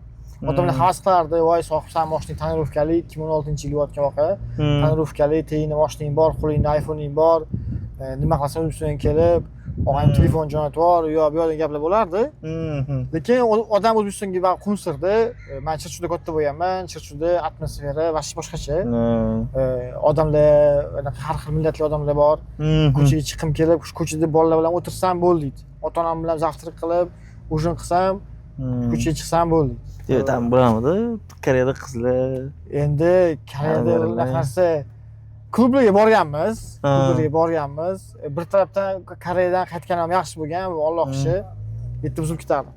Buzib ketarmiz? Buzib ketardim, konkret buzib ketardim. O'shandan yaxshi bo'lgan. Endi pul ko'p, hamma narsa bor, o'rtoqlar, og'aynilar. Yo'q, etti pul ko'p bo'lmagan birinchidan. Etti bizda musofirchilikda unaqa pul ko'p bo'lmagani. Etti faqat anaqa bo'lgan. Nima deydi? Erkinlik bo'lgan. Hech kim ushmagan, o'g'lim qayerdasan, nechida ko'rsan uyga degan narsa bo'lmagan.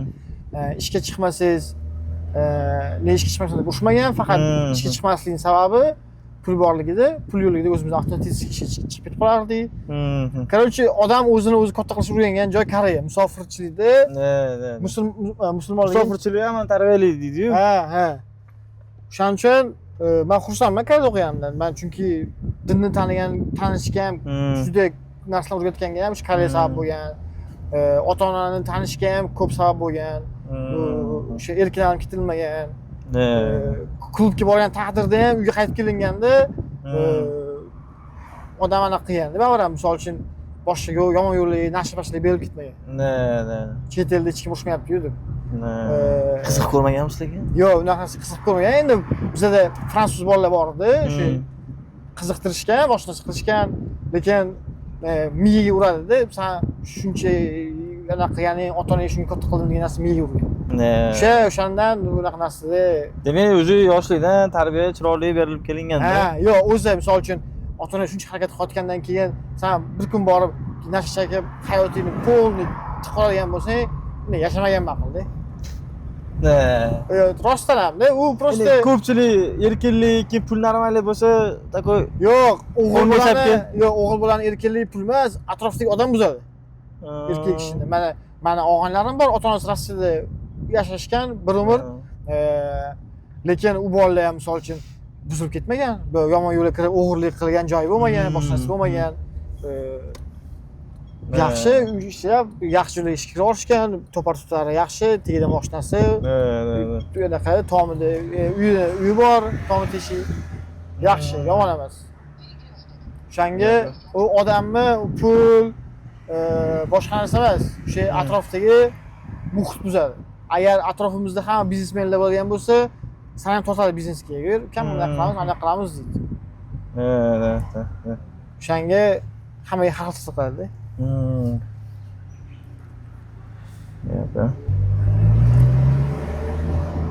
Koreyadan o'sha payti Amerikaga harakat qilib ko'rmaganmisiz? Harakat qilib ko'rganman. O'xshamagan? Yo'q, 2 marta kirganman posolstvoga. Keyinchisi dokumentni to'lag'mas ekan, to'ldirib ketgan. Ikkinchisida ayb o'zimda bo'lgan, ochiqchasiga aytgan, "Sen 3 yildan beri Koreyada yashayapsan, lekin Amerikaga ketyapsan-da, rizini ob-havo yoqmadi deyapsan" degan. Agar ob-havo senga real yoqmaganida, sen Koreyada 3 yil yashamagan bo'larding. Shuning uchun zo'r bera olmaymiz. Try next time degan. Try next time. O'zi 2016-yil misol uchun ingliz tili unaqangi aktual, umuman til o'rganish uchun aktual bo'lmaganda. Lekin kim sizni bu narsaga isbot qilgan? Meni bunga inglizchaga tortgan inson oyim bo'ladi. Ya'ni onangizlar. Ha. Mana shu domda angliz o'qitishim yashagan, rezidentda. 4 yil domda yashagan, 4 yil men yashagan. O'sha domda 3-chi etajda 3 ta uyimni olib ulangan anaqa edi. Xullas, oyim anglizga o'g'lim bor, majburlab yuborardilar. Men borgim kelmay, oyimga, "Yo'q, oyim bormayman" deb yig'lab, 7-sinfligimda bo'lganda. Yig'lab yetardim, "Oy bormayman". Oyim majburlab yuborardi. Borganman, keyin o'shanda anglizga o'rganib yurib, keyin Toshkentga, Jahontilarga litseyga kirdi. O'sha litseyda keyin ALS topshirdim. Birinchi o'qimagansiz? Yo'q. Birinchi topshirgan 5 olganman ALSdan. O'shanda adam menga 5 olganimga adam menga Malayziya jo'natganlar, experience o'sha til o'rganib 5 olganingiz uchun adingizni sizda Malayziyaga jo'natishgan. Ha, ALSdan 5 olganimga. Endi sen yomonroq olib ketyapsan. Men seni Londonga jo'nataman dedi-ku. O'shandan bo'lgan ekanda. Yo'q, mana bunaqa narsa 5 u payti 5,5-6 olish u vashi nereal narsa edi. Men 18 yoshimda, 18 emas, 16 yoshimda ALSdan 5 oldim. Maktab bitirdim, ALS topshira olmadim, 5 oldim. Уже litseyda hamma, "Mana 5 olibdi, bo'ldi, institut hayoti tayin". Yo'q, короче, vashi hayot o'zgarib ketdi 5 olgandan keyin. Ikkinchi kurs bitiryapman. Adam Matiz olib berdilar. Matizda qatnardim men Toshkentga 18 yosh kirdim, sразу o'sha tug'ilgan kunimda sразу Matiz qatnadim. Ingliz tiliga bormay qo'yib, o'zimchalik krutoy bo'lib, o'sha paytda litseyda o'zi 3 tam 4 mashina bor. Bitta menda, keyin artist Daler degan bola bor, taniysanlarmi yo'qmi? Kinoda chiqqan Daler degan artist bor. O'sha vasiyatchisi bor edi. Endi sizlar ko'rmaysizlar. Keyin 2-3 ta Ramaz akamdan bor sparklarda. Shu 3-4 kishida mashina bo'lgan, biz krutoy bo'lganman o'zimchalik. O'sha paytda Matiz normalniy mashina bo'lgan. Normalniy mashina bo'lgan. Keyin nimalar kam edi. U paytlar hozir hamma kreditga oddiy mashina olib bilib bo'lmayapti. U payt kredit degan narsa bo'lmagan. O'shaning uchun hamma ham mashina ola olmagan. Shu prem mamnun tog' ko'rinib turar ekanda. Ha, bu yerda tog' ko'rinib turadi. Hamma yoqda shu. Bu hozir shunda Chimyonda to'g'rimi? Yo'q, Chimyon chaqtiribdi. Bu Angrenda bilmadim, qaysi tog', lekin Chimyon emas 100%. Keyin anglizga bormay qo'yib, keyin yana topshirdim 5 oldim, Singapurskiga kech qoldim. Institutga olishmadi, Inhaga ham olishmadi. Keyin Koreyaga topshirdim. Shu Koreyaga topshirganimdan keyin shu Koreyaga ketdi. Endi hamma narsa boshlandi. Yengitdan hayot boshlandi. Mama qanday yulduz qo'ydi bo'yningdagi tasmana. Menga rost gapli do'm do'st kerak. Shu samolyot to'ldi poch kerak basmala. O sohib aka. Bu chirchig'di. Bu chirchig'i nomerdan joylarni, dvorets, yoshlarning joyi. Aha. Mana bolalar anaqa mashinalarni ham turibdi, drift qilishgan. Shularga qo'yishadi kechqurun. Men ham yoshligimda mana shu katta bo'lganman. Endi haligacha kelib turamiz, bir-bir bolalar bilan eslab, semishga, qo'rtiq musiqa qilib. Lekin chirchig'di bu qanaqadir o'zbek dekoratsiyasiga o'xshamayapti. Ha, buni o'zbeklar qurmagan chunki. Buni Esirdo'rda qurilgan, yulduzlar ham ko'rinib turibdi-yu. O'sha naqshlarida. O'zi chirchuvni asosan o'sha nemislar, yaponlar tarafdan qurilgan deyishadi. Chunki domlari ham boshqacha, umuman ham dom ham boshqacha, oddiy dom emas, hech qaysi oddiy dom emas. O'sha yerda bolalar drift qiladi, sket uchadi. Rolik uchadi, ana velosiped tushirishibdi. Konsertlar ham mashhur bo'ladi. Bitta aytib kechqurun вообще qichq bo'ladi deyapsiz. Kechqurun umuman o'zi dunyo bo'ladi. Lekin men bu darajada deb o'ylamagandim. Yo'q. Chirchiq boshqa shahar. Toshkentdan ham menga Chirchiq yoqadi. Men balki shu katta bo'lganimgadir. Lekin odamlar ham boshqacha, yaxshi. O'zi aytdingiz, Toshkentda uyim bor, lekin ha, Toshkentda ham uyimiz bor, lekin ko'chmaymiz. Hech qachon o'ylab ham ko'rmaganmizlar. Ko'chamizmi degan xayolga ham kelmagan. Bitta kvartirani privatdan qo'yiladi, atak bilmadim. Har xil millatlar bor. Har kuni 100 kilometr bor. Har kuni 100 kilometr yurish oson emas lekin. Endi Gentrada tim bo'ldi. Bu nechta benzin ichadi. Oldin Nexa'da qatnardim. Malibudan kelib ketib yurardi. Malibudan ketardim. Menga Malibudan ko'ra Nexa'da yurish yoqardi. Gap komfortda emas u. U Nexa'da yurganingda tasavvur qil. BYD oldingda 30 ming dollarga ketyapsan trassada 130, 140 orqangdan Nexa kelib market qilsa, sen o'tgandan keyin u kayf bo'ladigan narsa yo'q-da. Sen eng kayf shu. Mana shu narsa men o'zim shaxsan Nexa'ga umuman fanat emasman. Yoqmaydi menga, to'g'risi. Qattiq yoqmaydi. Qattiq. Kecha shu narsani ketayotganimizda bitta driver bilan gaplashib qoldi. Yo, Nexa'ga boshqa narsa. Qanaqadir yumshoq, keyin yursang charchatmaydi dedim. Yo, qara, sen hozir 30 ming dollar puling bor.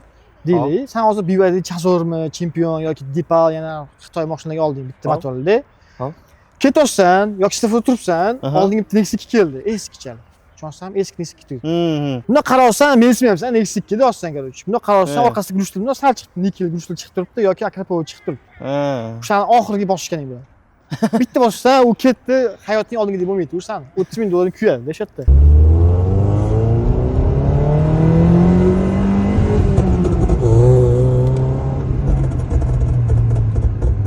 O'shaning uchun Nexus'ni yoqtiraman. Shaharga qaytardim, trassadan Yangi O'zbekistonga qaytardim. Shu inomarkalar yuradi, Cherrymi, nimadir turbo mashinalar, yana shunaqa mashinalar orqasidan shuni ko'tartirdim. 160 ta shuni o'tardim. Menga tabloga qaraydi, menga qaraydi, tabloga qaraydi, menga qaraydi, ishonmas ko'ziga. Men maza qilardim shunda, o'tgan bitta avarka olib qo'yardim. Eng kayfim o'shanda. O'shaning uchun Nexus 2 yurardim. Nechigacha chiqqansiz Nexus 2 da? Nexus 200 ga shunday chiqaman. 200 ga bemalol chiqadi. Baqirib yormaydimi 200 da? Yo'q, o'zi ovoz balandmi uni? Yo'q, demoqchiman, motor kuchani. Yo'q. Nexus'ning motori unaqa emas. Mana Gentra yoqadi menga. Bo'lsa bular baqiradi. Bu baqiradi, qiynaladi, avg'on qilishga ham qo'rqadi. Lekin Nexus'da unaqa emas. Nexus'da men bemalol Malibular bilan ham dars tushgan anaqa videolarim ham bor. Championda o'sha BYD deb boshlanib kelib, "Aka, mashinangiz nimada?" bunaqa deb shunday gapirgan videolargacha bor. Tan beraverganlarim bor. Ana videolar tarqab ketdi mototsiklda qanaqadir. Nexus 2 legenda deb. Drujba tarafda. Drujba tarafda. Yo'q, yaxshi. Nexus 2 olinglar. Malibudan ham kayf zo'r. Malibudan kayf zo'r. Endi kimga qanaqa? Endi Malibuni men faqat oilaviy haydashga yoqtirardim, ichki kengligi uchun. Endi hozir ikkita bolali bo'ldim. O'sha Malibuga ham sig'mayapti ham. Keyin trak ham oldim. Endi o'sha kattaroq, anaqa 7 kishilik mashina olmoqchiman. Такой Taxo. Taxo. Taxo. Tak kichkinaroq Taxo. Skromniy Kialardan boshqa bo'lmaydimi? Men patriotroq masala o'zi bo'lsa, boysa, shu davlatning boysa deydigan odamman, real. Men Indomarka yomon ko'raman. Adamga просто yoqqanlari uchun men chaqirib hadiyman. Eksklyuziv. Davlat uchun. Yo'q, rostdan ham mana Gentra ancha-muncha mashina yaxshi-da. To'g'risi, Malibu ham 28 ming 30 ming bo'lsa, KB sanatlardan ulardan ko'ra ancha yaxshi-da. O'shaning uchun Taxo'ning puliga nima olsa bo'ladi? 80 ming dollarga nima olsa bo'ladi? Sarento'mi? Sarento bilan uni farqi yo'q-da. Endi nima? Yo BMW X7 olsa bo'ladi. Lekin men Taxo tanlagan bo'laman, baribir. Keyingi intervyuda Taxo'ga kelaman, to'g'risi. Bo'ldi. Ofisimga olib borib. Xudo xolasa, ofisimni ko'rsataman Taxo'da. Ofisda, ikki Taxo'da necha oylarda ko'rishamiz? Shu yozlarga, xudo xolasa. Shu kelayotgan yozlarga. Xudo xolasa, shu yozda intervyu qilamiz. Taxo и ofisimni ham polniy obzor qilib. Hozir ofisga bormoqchi edim, to'g'risi. Endi hozir kichkina kompaniya bo'lgani uchun. Endi boya aytdim boshida, intervyuni boshlashimizdan oldin, endi bular hozir qurilayotgan, o'sib borayotgan kompaniya. Sohib aka endi boshladilar, ya'ni misol uchun servis, hamma experience'larni qilib turib, endi o'zlari kompaniya ochib, ya'ni co-ownerlikni, sherikchilikni ochib, endi ko'tarilyaptilar. Shu uchun ofisga keyinroq boramiz dedilar. Hozir remont ishlari. Shunaqa remont, ko'chish arafasidamiz. Xudo xolasa ham, xudo xolasa. Gap yo'q. Yaxshi bo'ladi. Zo'r. Qarang Sohib aka. Mani qiziqtirgan bitta narsa bor-da. Men misol uchun sizni bilaman. 2023-dan beri taniyman. Ofisingizga ham boraman, ko'rishamiz. Juda ham bir erinchoq. Endi yaqinroq qilib aytganda yalqovroq insonsiz. Yo'q, lekin qanday shunchalik misol uchun erinchoq bo'lib turib, lekin shuncha narsaga qayerdan motivatsiya keladi? Motivatsiyami yo'q, nima disiplinami? Yo'q, motivatsiya unaqa narsa emas. Endi o'zi hayot juda dangas odamman. Ko'pchilik meni o'sha biron joy chaqirsa ham bormaganman. Eringanman, bormaganman. To'g'risini aytsam, qizli chaqirardi Swideniga. Men bormasdim. Bo'ldi, obedda ko'rishamiz dedim, yo obedga ko'risham. Bormadim, erindim. Ochiq boshqa yoqmaydi bu narsa. Hayotda bo'ladigan bo'lsam, ishda ham eringanim uchun ana yuk olish ham oson yo'llarni qidirib turardim. Nima qilsamki, ishim oson bo'ladi. Shu dangasa odam, erinchoq, yalqov insonlar ana osonroq yo'llarni izlashadi. O'shanga men ham oson yo'lni qidirib ishlab yuribman. Harakat qilib misol uchun yalqovlik, misol erinchoqlik. Yalqovlik emas-ku. Men просто bittasi qo'ldan kelsa ham ertaga qoldirishni yoqtiraman, to'g'risi, hayotni shunaqa. Dangasalik bu narsa yaxshi emas. Yaxshi narsa emas lekin, yaxshi ko'p narsa cho'zilib ketgan o'shaning uchun. Demak, yalqovlik, misol uchun qanaqadir erinchoq bo'lib turib ham shuncha narsa erishsa bo'ladi. Bo'ladi. Endi niyat to'g'ri qilish kerak. Endi erinchoq bo'lib, umuman qilmaslik kerak emas, qilish kerak. Mana shunaqa sekin-sekin qilingan. Amazon ishlashman. Sabab shu erincholigimdan bo'lgan, telefon qilishga eringan bo'lganman. Keyin undan keyin kutishga erinib qo'ygandan keyin bu telefon qilib yuk olishlarni o'rganib, shundan boshlanganda. Mana bu bir temalar chiqqan. Aka aytdilar, shuni orqasida nima MT trailer bir nimalar qilib turib, Amazonda men yiliga o'rganlar ham bor ekan. Yilga bilan eshitmaganman. Bizga men ko'p bilan eshitganman, pul topib, aql topmaganlarni eshitganman, lekin u pul o'zi to'g'ri yo'ldan kelmagan, to'g'ri yo'lga ketmaydi ham. Menga taklif qilishgan, ukam Amazonga mana shunaqa yuk olib sotamiz, ITR qilamiz, Babtel qilamiz, boshqa qilamiz, pul qilamiz deyishgan. Men adamdan so'raganman, adam yo'q deganlar. O'shaning uchun qilinmagan. Tema qanaqa bo'lgan? Amazondan yuk olinardi, Amazonga telefon qilib, trakim buzilib qoldi, yukni recover qildinglar. U keyin boshqa recover qilib olib ketgandan keyin pul ikkita kompaniyaga ham tushgan. Tushunasizmi? Ikkita kompaniyaga pul tushgan. Men bu 10 mayl yurib, $4,000, $3,000 pulni anaqani yuk pulini olgan. O'shandan pul qilib sotishgan. Bu Amazon aldash bo'lgan. O'sha orqasidan keyin Amazon xalq qonunlar chiqardi. Hozir rostdan ham trakingiz buzilib qolgan bo'lsa, siz pul ola olmaysiz. Yomon bizga minusga o'ynadi bu narsalar. Amazon o'sha paytda $2 million minusga kirib, ancha. Bitta Babtel olib, hammasini cancel qilgan, MT3 olib cancel qilib, $175 dan, $150 dan, $175 dan pul yutishgan. Nima ikki tema o'zi qilishgan. Bu temalarni men qilib ko'rganman. Men adashib bir marta trader qilib qo'yganman, keyin qaytib qilmaganman o'sha narsani. $3,000 prosta tushgan. Qanaqa kompaniyamiz. Sohib aka, logistikada bo'lgan eng qiziq voqea. Eng qiziq voqealar juda ko'p bo'lgan. Menga eng yoqqani, qiziq, kulgili, shu payt strashniy bo'lgan voqealardan biri. Amazonda ishlardim. Amazonda shunchalik o'zimga uveren edim, cho'tki ishlardim, real. Amazonga yolvorardim. Odamlarni кейslarini pulga ochib berib, performans ko'tarib bergan paytlarim bo'lgan, pulga ochib. Shunaqa ham. Bir kuni, короче, oldin Amazon update bo'lmasidan oldin loadboard boshqacha edi. Общий loadboard yuqarish boshlandi bu juma. Ya'ni buzgani hamma shtatni o'z yoddan bilaman, hamma shtatlarning kodlarini bilaman yoddan. O'zimga uverinman. Kichkina qolardim boardni yuk olishga uspet qilish uchun, mishkada book bosish uchun kichkina qolardim. After Effects'ni qo'ydim. Aylanib bitta yuk shunday chiqdi. Bitta bosdim, Aurora degan joyini o'qitdim-da, shunday yukni bosdim. Driverim Aurora Illinois'da bo'lgan. Yuk Aurora Coloradodan chiqqan. Shunday yuk qarasam Aurora Coloradoda. Nima qilish bilmadim-da. Amazon yuk olsa reject qilish kerak, yomon narsa. Shunday to'xtan sug'urganman kompyuterim. Yuk kelmasin deb. Miyani qarang, endi shu sug'urganman, o'ylaganmanki, hozir meni internetim Amerikadan slowroq sug'ursam yuk kelmaydi deb o'ylaganman. Shunday sug'urganman, to'xtan, va yuk kelgan. Eng ayanchli holat shu bo'lgan. Qanday? Qayerdan kelgan xayolingiz to'xtan sug'urish? O'sha payt xayolim kelib qolgan. Shu internetni o'chirish kerak. Oldin Microsoft o'ynardim men. Yutqazib qo'ysam, Alt F9 chiqib ketardim-da, yengitda o'ynardim. Endi bu yosh shunaqada o'ylaganman-da, shundan to'xtan sug'urganman. Yuk ham kelgan. Yana qilib, menejer so'rayapti, "Men yuk kim oldi?" deyapti. Nima deyish bilmayapman. Driver Aurora Illinois'da, bu yuk Coloradodan. Ismi City'si bir xil, shtat har xil bo'lgani uchun shuni yeb qo'yganman. Keyin reject qilganmiz. Charge bo'lganman. U nechinchi yillar atrofida? 2020-yil bo'lgan voqea. 2020 ni boshlarida o'sha Amazon qo'yib paytlarim. Ya bu hammaning kallasiga kelavermaydi, to'xta sug'urib qo'yishlik, internetni o'chirishlik, misol uchun yo'llari ko'p-da. Keyin agar ko'pchilik biladi, Yandex taksi qilgan tanishlarim bor-da. Klient kelsa, internet o'chirib qo'yadi, qabul qilishadi-da. Ularga ham kelmaydi, performans ham tushmaydi. Shuni hozir qilishar ekan, ishlayapti. Lekin oldin ishlamagan ekanda. Bitta book bosta bo'ldi, sistema berib yuborgan, uni men uspet qilmaganman. Keyin yuk bo'lgan. Zo'r. Eng qiziq shu bo'lgan hayotda. Hammaga qiziq bo'lgan savol. Logistikada o'zi qancha qilsa bo'ladi? Logistikada bu sohada qanaqadir bir qo'ya olmaymiz. Yo'q, to'g'ri. Logistikada misol uchun fix rate yo'q.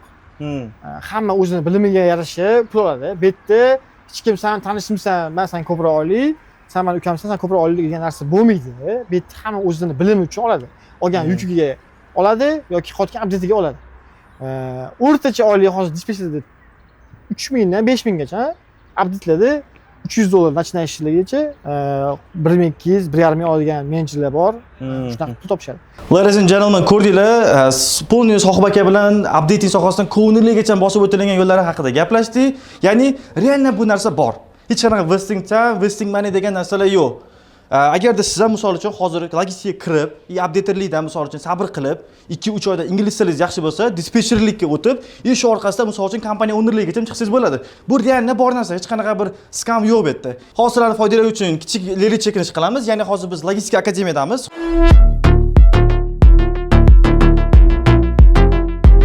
Hozir kiramiz, polni sizlarga qanday bu sohani boshlash kerak, tajriba yig'ish, bilim orttirish, bular haqida hammasini to'liq gaplashamiz. Polni hozir mana ko'ryapsizlar, dars jarayonlari ketyapti. Hamma o'rganib, soqqa boshlashyapti. Assalomu alaykum. Assalomu alaykum. Bular Leo, ya'ni Amerikada bularni Leo deb chaqirishadi. Hozir to'xting, kichkina mikrofon. Mikrofon topasiz. O'zlari hozir qisqacha tanishtirib beradilar. Assalomu alaykum. Ismim Muhammad Ali. Amerika logistikasida Leo shu nickname bilan ishlayman. Shu deyarli 4,5 yildan beri ishlab kelaman. Xo'p, ko'rib turganingizdek bu akademiya o'zim ochgan deyarli 1 yil bo'lib qoldi bu akademiyaga. Leo shogird akademiyasi. Qanaqa savollar bu akademiya bo'yicha beradigan? Akademiya bo'yicha eng hammaga qiziq bo'lgan savol. Birini boshidan bir oyda yo'q. O'zi nechta o'quvchi, ya'ni kelib ketishligi va nechta o'quvchi bir oyda ishga joylashadi? Xo'p, birinchi navbatda videoda ko'rganman, juda ham ko'p ana ishga joylashdi degan videolar ko'p. Bular fake mi o'zi yoki bo'lmasa nima? Xo'p, birinchi navbatda bu joy shogirdlar akademiyasi, ya'ni shogirdlik degani qanaqangidir prosesda ichida fizически bo'lib chiqish, ya'ni bu yoq bir ko'rsatsalar, har bitta shogirdda o'zining shaxsiy kompyuteri bor. Qaysi uchun sentrlarga o'sha faqat nazariy bilim berib yoki boshqa narsa qilmaymiz. Yana bitta narsa bor, haligi tajriba beradigan joylar bor-da, bir ikkita. Tajriba beramiz, tajriba beramiz yoki praktika qildiramiz dedi-da, qaysidir updater или dispetcher oldiga kuzatuvchi qo'yib qo'yadi.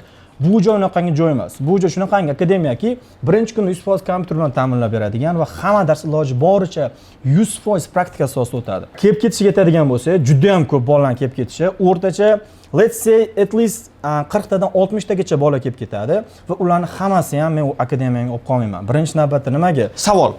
Men misol uchun o'zimni jiyanim bor. Siz bilan tanishmiz, to'g'rimi? Men sizga misol uchun o'sha oylik to'lovini to'ladim. Bo'lib ishga joylashtirib qo'ying. Keyingi oydan o'zi bitta katta kompaniyaga kirishsinda joylashsin. Ishga. Ora-sorada lekin kelib turadi. Ingliz tilisi lekin yaxshi. Xo'p, ingliz tili полибон bo'lish kerak. Hozir ingliz tili qanaqangidir ortiqcha anaqa narsa emas, ya'ni plus narsa emas. Ingliz tilisiz Amerika logistikasida ishlab yoki o'qib bo'lmaydi. Bu bir. Ikkinchisi keladigan bo'lsa, u o'quvchingizni yoki siz ukangiz bilan bitta ko'rishim kerak. Men gaplashib ko'rishim kerak. Hech qachon to'g'ridan-to'g'ri men nima desa bo'ladi, Telegramda odam yozadi, $1000 nima qilsa ham, hali beraman desa ham 100% garantiya bermayman. U bilan oldin ko'rishim kerak. Muomala jihatidan, har narsa jihatidan uni gaplashib ko'rishimiz kerak. Undan keyin bu ishdagi mana bu praktikadagi jarayondan, u natijasidan kelib chiqib turgan narsa deya olaman. Ya'ni aytyapsiz, hard skills o'zi kamlik qiladi. Soft skills kerak. Masalan, tushuninglar, hozir bitta update positionga o'rtacha 500 ta bola apply qilsa, uni 5% 25 ta bola intervyuga boradi. Va 25 ta bolaning ichidan sizlar faqat hammasini speaking zo'r, hammasidan zo'r biladi. Lekin at least bitta muomalalar bo'lmaydigan bo'lsa ham sizlar ishga kira olmaysizlar. Muomalalar bo'ladigan bo'lsa, ikkinchi tarafdan tajriba sizlarga kerak bo'ladi. Tajriba sizlarga nafaqat ishga kirishinglarga, balki oylikka tezroq chiqishinglarga ham, nima desa bo'ladi, yordam beradi. Prosta kompaniyaga borib turib noldan o'rgansanglar, o'rtacha 1,5 yoki 2 oyga oylikka chiqasizlar. Biz akademiyada o'qib, ishga kirgan bolalar bir haftadan 15 kun, 20 kunga qolmasdan ishga oylikka chiqadi. O'zini ko'rsata olgan. Birinchi, mana qarang, updater bo'lib turib kompaniyaga joylashdida. Birinchi oyda mana sizni bitirdi, birinchi oydan kirdi. Qancha bilan boshlaydi? Mana u kompaniyalarga bog'liq. Hozir paytda 65 tacha kompaniya bilan shartnomam bor. Ular har xil $250 dan $500 gacha beradiganlar bor. Birinchi oyda o'zidan. Bu qanaqandir fake emas. O'rtacha beradigan misol uchun DM kompaniyasiga bir yaqin o'rtada bitta borganda 10-15 ta bolani intervyuga borganmiz. O'sha paytga oddiy fleet departamentga ishga kirgan bolalar endi bu kompaniyaga $400 dan oylik olishni boshlagan. At least 350-400. Ya'ni nima demoqchiman, sizlar harakat qilinglar, kompaniyaga nimaga qodirligini ko'rsatib qo'yinglar, kompaniyada puldan problema emas. Yo'q, o'zingizlarga bog'liq. Hammaga qiziq bo'lgan ana speaking muammosi nima qilsak bo'ladi speakingni? Hozirgi paytda speakingsiz ishga kira olmaysizlar. Haliga aytadi-ku, speaking bo'lmasa ham nima qilamiz, ishga joylashtirib qo'yamiz. Bu bo'lmagan gapda. Agar speaking past bo'ladigan bo'lsa, sizlar videoga oldinglar adashmasam, ko'rdinglar o'zingizlar ham, o'zingizlar bilan speaking kurslarimiz bor. O'zingizlar bilgan yoki maydalashilgan speaking kurslar 1,5 yoki 2 oylik faqatgina Amerika logistikasiga oid speaking nima desa bo'ladi. Qanaqa Amerika brokerlar bilan gaplashish, driverlar bilan gaplashish, mana shunga o'xshagan narsalarni o'rgatadigan speaking kursimiz bor. Darslarimiz har kuni 10-15 soatdan ofisimiz ochiq. Har bitta bola kelib kompyuterda o'tirib, kuni bo'yi praktika qilsa bo'ladi. Safety bilan alohida tema, ular ham shunaqa ochgan claimiga qarab pul ishlashadi, qilgan ishiga qarab pul ishlashadi. Faqat bilimga qarab pul beriladi. Experience bilimga qarab pul Lekin beriladi. eng katta soha qiladigan departament Bu dispetching. dispetching. Chunki dispetcherda 10 trak bo'lsa, 10 trakdan foizini oladigan bo'lsa, olgan bo'lsa, ko'proq qoladi. Nu, mana rekruting misol uchun. Yo'q, mana rekrutlarning temasiga kelgan bo'lsa, rekrutlar endi ularga nafas olish boshladi deydimi, nima deydi? Endi ular ko'kragiga shamol tegdi-da. Undan oldin rekrut ishim kerak emas edi. Men driverlarni o'sha dispetcher qilgan Telegramdan ayni driver dedim, bo'ldi. Boshqa narsa gross achievement nimadir yozmasdim. Ayni driver. Bu driverlar kelardi, apply qilardi, Facebookdan topilardi. Hozir просто tak Facebookdan, Instagramdan driver ola olmayapmiz. Lead yoqish kerak, reklama yoqish kerak, shart bo'lib qolgan. O'sha leadlarni olib telefon qilib, iltimos, senga sign-on bonus beramiz, violationga tushmasang pul beramiz deb aldab emas endi haqiqat. O'sha shirin gap bilan, yo'q, aldab emas, beriladi puli. Shirin gap bilan olib kelinadi hozir. To'g'rimi? Endi oldin unaqa bo'lmagan. Oldin ishlasa bo'ldi deydi. Ishlasa bo'ldi. Hozir yo'q. Hozir driver topish ham muammo bo'lib qolgan. Rekrutlarning davri keldi. Hozir rekrutlarni eshitishim bo'yicha 7000 dollar pul topadigan rekrutni tanir ekanman. Shaxsan men taniydigan rekruter tanishim bor, aka. So'raganimda dispetcherlardan ham yaxshi topaman. Bor. Bo'lishi mumkin, samimiy yo'q. Chunki aytmayman, driverlar hozir rekrutlarning davri keldi. Hozir hamma hozir logistika bilan bog'lanib qoldi. Ya'ni rekrut driver olib kelmasa, dispetcher o'zi olmaydi. Rekrut olgan driverni dispetcher o'zi olmasa, uni ham yarimta bo'ladi. Safety score oshib ketsa, dispetcher ham hammaning yarimta bo'ladi. Bir-biriga o'sha konkretni bog'landi. Faqat dispetcher qo'lida emas. Safety'ni qo'lida ham bor, driverni qo'lida ham bor qaysidir jihatdan, rekrutni qo'lida ham bor qaysidir jihatdan. Marketingga ham hozir kirmasak bo'lmayapti o'sha 21-asr. Marketing zamon talabi bo'lib qoldi. Mana shu marketingga to'xtalib ketaylik bitta. Ko'pchilik kompaniya onerlari mana shu marketingni stil kompaniyamga kerak emas. Shu paytgacha menga driverlarni misol uchun olganman, hozir kerak emas. Hali ham shunaqa mindsetda yuradigan. O'zingiz men fikringiz qanaqa? Marketingni menimcha sizni bilaman, to'liq foydalanasiz marketingdan. Qara, marketingdan foydalanmasa 80 taga, 90 taga borib to'xtaladi. O'sha yog'iga oshishga marketing kerak bo'ladi. O'zi eng zo'r marketing driver o'zi. Driver o'rtog'iga aytdi, o'rtog'iga aytdi, o'rtog'i unga aytdi. Lekin Amerikada unaqa narsa ish bermayapti. Nimaga? Amerikanlarning o'rtog'i kam. O'zbekda emas. O'zbek kompaniya ochsang agar faqat o'zbeklarni tiqadigan bo'lsa, u ketadi. Butun Ohio sanga o'tib ketadi. Illinoisda tanishi, Florida tanishi birini tortadi. Lekin Amerikada men driverlarim bor, mazaq ishlayapman deb o'rtog'ini olib kelaman deydi. Bitta kitob keladi. Bo'ldi, shu bilan cheklanadi ular. Meksikanlarda ham bor shu narsa. Mana driftlar boshlandi. Siz tushundingmi mana shunaqada? Tako driftlar qilishyapti. Driftlar qilishyapti o'sha. Meksikalarda ham lekin shunaqa. Bitta o'rtog'ini topib kelsang, hammasini topib keladi qolganlarni. O'rtog'ini olib kelib, hammasi bitta joyga qo'yadi. Lekin marketing hozir kerak. Marketingsiz hech qilib bo'lmaydi. Sani kompaniyani tanigandan keyin driverlarga senga bo'lgan ishonch bo'ladi. Shu kompaniyani ko'rib turgan, shu ishonch orqasidan kiradi. Kecha men bitta kompaniya owneri bilan gaplashdim. FMCC degan narsa bor. Ya'ni misol driver kompaniyaga kelishdan oldin kompaniyani chek qilar ekan, to'g'rimi? FMCC orqali. Hozir aytishyapti, aka deyapti, hatto bunga kirib chek ham qilmayapti. Shunchaki Instagramga, social mediaga, Facebook, Instagramga shunday kirishyapti, kompaniyani ko'ryapti, o'sha kompaniyada hamma prooflar bor. Misol uchun dispetcherlar ko'rsatilgan, grosslar, kompaniya ochib berilgan, просто apply qilyapti. Shunaqa. Ya'ni kirib kompaniya rostdan ham bormi o'zi bu? Просто social mediaga qarab ishonib o'sha apply qilishyapti. Shunaqa. Hozir shunaqa bo'lgan, driverlarni aksariyat holatda yuk tutayotganda TikTok, Facebookda, Instagramda o'tirishadi. Tasavvur qiling, kompaniya chiqaradi. Uni ichiga biron kun любой время kiradi. Bugun bo'lmasa ertaga kiradi, ertaga bo'lmasa indin kiradi. Kirganda dispetcherlarni ishlayotgan ishini, ofisni ko'radi, boshqa narsani ko'radi. Unda qanaqadir ishonch paydo bo'ladi. O'sha ishonch paydo bo'lgandan keyin apply qilishga tashlab ko'radi, apply. Rekrut tilib olgandan keyin gaplashib, qolgan ma'lumotlarni bilib, sekin apply qilib ishlar boshlab ketadi. Shuning uchun ham kerakda. Agar kompaniyani eshitgan, o'rtoq boraymikan, yo'qmikan deb o'ylaysan, bo'ladimi, yo'qmi, ishni ko'rmaganman. Ikkilanadi. Boshqa o'rtoq aytadigan bo'lsa, Instagramda ko'rib turgan bo'lsa, osonroq kechadi. Hamma proof ko'rsatilingan, hamma narsa jarayonlar bor. Endi marketing to'g'ri foydalanish kerak-da, o'sha hammasini olib chiqib berish kerak. Bor narsani ko'rsatish kerak, o'zidan yolg'on, buxton qo'shmasdan. Trendiy videolarga o'xshamagan holatda keyin kelganda qancha topasiz? Uni 10 ming dollar, 20 ming dollar topaman. Qaqani his qilish kerak. Yes. Qaqani his qilish kerak. To'g'ri, ozgina bezak bergan yaxshi, lekin asalli ham oz shirin. Yaxshi, maqol cho'kishlar. Xo'p, aka, Mana shu muzikalarga yomon xalaqit qilaman deyman-da. Yo, menimcha eshitilmaydi. Eshitmasa bo'lsa nima? O'z tema ham bo'ldi, driftlar degan. Qarash, Tabiiy borku. Aka, mana siz updaterlikda misol bir oy ishlaganman deyapsiz, endi og'aynimniki bo'lgani uchun dispetcherlikka o'tib ketganman deyapsiz. Lekin mana hozir shu sohaga kirmoqchi bo'lganlarga, shu sohaga mana updaterlikdan boshlaydi, misol to'g'rimi? Dispetcher Update'dan boshlaydi. Update'dan boshlaydi. Umuman, любой pozitsiya. Logistikaga kirib, misol uchun normalniy muvaffaqiyatga erishish uchun qancha vaqt ketadi? Normal mashina, uy joy qarash hammasidan cho'tki qilish uchun. Ha, hammasi cho'tki qilish uchunmi? Da. 2 yil ketadi.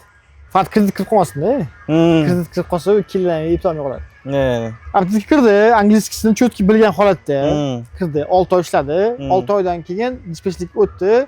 O'zini ustida ishlab, faqat men Amazonchiman, Amazonda qotib qolmasdan ko'chada o'tirgandan keyin ham vanchiman, vanda qolib ketmasdan stepdagi hamma любой borni qilsa, tez ko'tariladi. Experience bo'lgandan keyin tez ko'tariladi. 2 yil yetadi. Tasavvur qiling, mana $300 dan 6 oy oldi. Undan keyin 1,5 mingdan oldi, yana qolgan 6 oy, qolgan oy 2 ming, 3 ming, 4 ming ketdi yo'q. O'sha normalniy. Men juda ko'p tanishligim yetganman. Og'ayni, ukam yoki akam angliz o'rgani, ishga olib kirib qo'yaman sizni. Siz 2 yilda qarzlaringizdan qutulib, normalniy odam bo'lasiz. Anglizga boring faqat. O'rtalarim yalinganman ham. O'sha yoshim o'tib ketdi, uspet qilmay qolaman. Hozir ishga anglizga borsam, uydagilarim kim boqadi? Yo qilib vaqt cho'zib, haligacha shu ahvolda qolib ketishyapti. Shuning uchun yoshligi anglizga cho'tki o'rganinglar. Native gaplashish iloji bo'lsa, native gaplashish kerak. Cho'tki angliz bilan ko'tarish oson bo'ladi, ishlar tez bitadi. Logistikada pul ko'p. Ishlagan odam eplit. Pul qilsa bo'ladi. Oddiy do'l ishdan ko'ra betda ko'proq pul to'laydi. Nasıl gap kerak edi o'zi? Maslahat beraman hammaga. Gap yo'q. Zo'r. O'shanga o'rganib, o'ylanmasdan o'qituvchi bo'laman demasdan, o'qituvchi ham bo'laylik, angliz o'qituvchi bo'laylik. Boshqa kasb yomonlar bo'lmaydi-yu. Logistikaga ikkilanayotgan bo'lsangiz, kirimi yo'qmi deb kirish kerak. Yo'q, real kirish kerak. Safety o'rganish kerak, accounting o'rganish kerak, dispetcher o'rganish kerak. Dispetcher yoqmaydigan bo'lsa, safety o'rganish kerak. Problemani hal qilib, u ham qiziq ish. Har xil claimlar, qayerdan kelib qolgan, boshqa narsa qilib qolgan. Accounting ham yaxshi ish. Bosish kerak. Do'stlar, bu narsa bilan biz hozir o'qituvchi yo kasb ajratish narsasi temasi qilib ketmayapti. Просто biz hozir bu o'zi ko'rsatuv, bu loyihadan o'zi maqsad logistikani yoritib berishlik. Faqat agar qayerdadir misol uchun qoralash emas, просто solishtirib ketyapti. Yana boshqa xayollarga borib, hamma o'qituvchilar bo'lmasa ingliz tilini kim o'rganadi? Mana savol. Misol uchun mana biz ingliz tilini o'rganishimiz kerak, to'g'rimi? Logistikaga kirishlik uchun oldin ingliz tilini o'rganish kerak. Misol uchun. Вот, hamma misol uchun o'qituvchilarning hammasida o'rni bor. Bank ishlamasa qayerda pul olamiz deysan-da. Misol uchun biza viza misol pul tushadi, blok qayerdan olamiz, to'g'rimi? Hammasi bir-biriga bog'langan, to'g'ri. O'shanga anglizcha bilgan bolalar, yosh bolalar o'rganinglar kerak. Agar yoshim 25, 27 da endi kech desanglar kech emas. 40 yoshli, 50 yoshli odamlarni taniymiz, logistikada ishlab, dispetcherlik qilib o'tiribdi. Faqat shu endi uylangan bolalarga maslahat bera olmayman. Uyga bora olmaydi. 3 ta kelasiz, nega kechga olasiz, degan gap so'zdan qo'rqadigan, xotindan qo'rqadigan odamlarga kerak emas.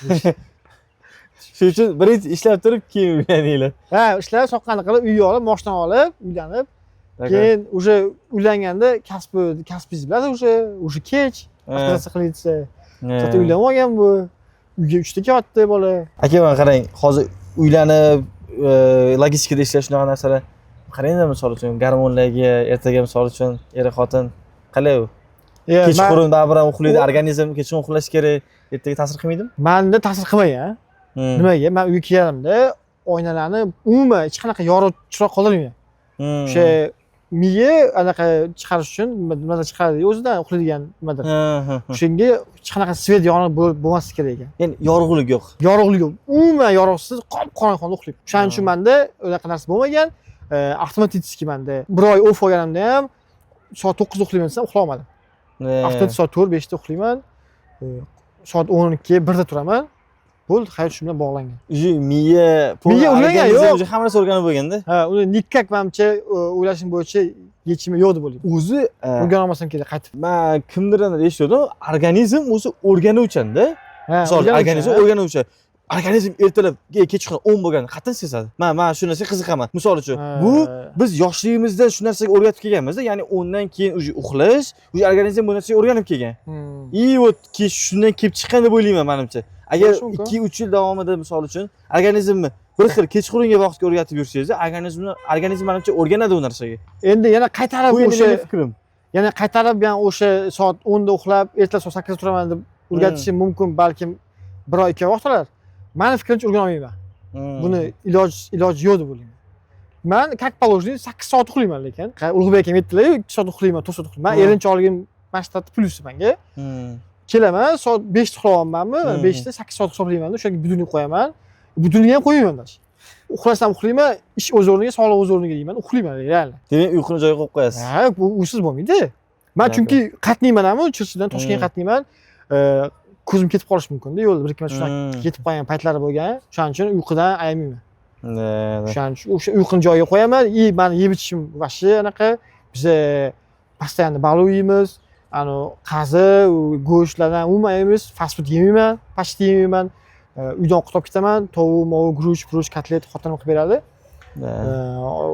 Oyimda qilib beradilar bir anaqalardan o'sha. Shuning uchun sog'lig'i yaxshi deb o'ylayman o'zimda. Gap yo'q. Zo'r. Lekin endi zalga chiqmoqchimiz, vaqt to'g'ri kelmayapti. Shuni aytmoqchiman, zalga chiqasizmi? Zalga chiqish niyatim bor. Men oldin shug'ullanganman. Hozir endi 2 da chiqib 3 ga zalga borib, uyga qaytib soat 5-6 kutyapti. Soatga sal to'g'ri kelmay qoldi. Shuning uchun mana ishlar hozir yurib ketgandan keyin hamma o'z-o'zini bosh yurib ketsa, keyin zalga chiqib, как положено qilinadi. Logistlardan o'zi eng katta oldinga qo'yib lekin o'sha ko'p vaqt ish olmaydigan problemalardan biri jim. Jimga chiqishim kerak edi, lekin to'yib uxlashim kerak edi. Ha.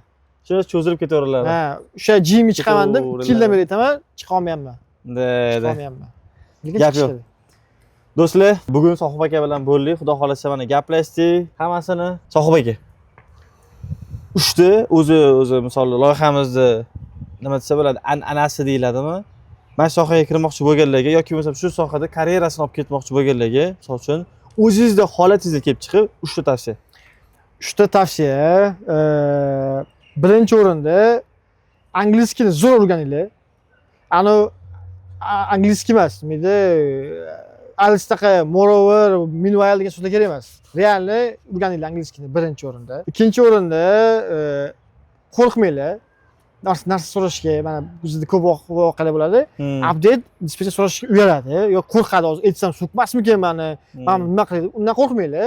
Shu so'rab o'rgangan olim so'ramay o'ziga zolim deydi-yu. Alisher Navoiy. Ha, Alisher Navoiy. Mana haykali ham past degan ko'rinmasa. O'sha ikkinchisi anaqasi, maslahatim. Uchinchi maslahatim, buni kasb deb, sraz kasb deb qabul qilinglar. Menga o'xshab, bu просто vaqtinchalik ishlamas deb karyera qilsa bo'ladi. Karyera qanaqa?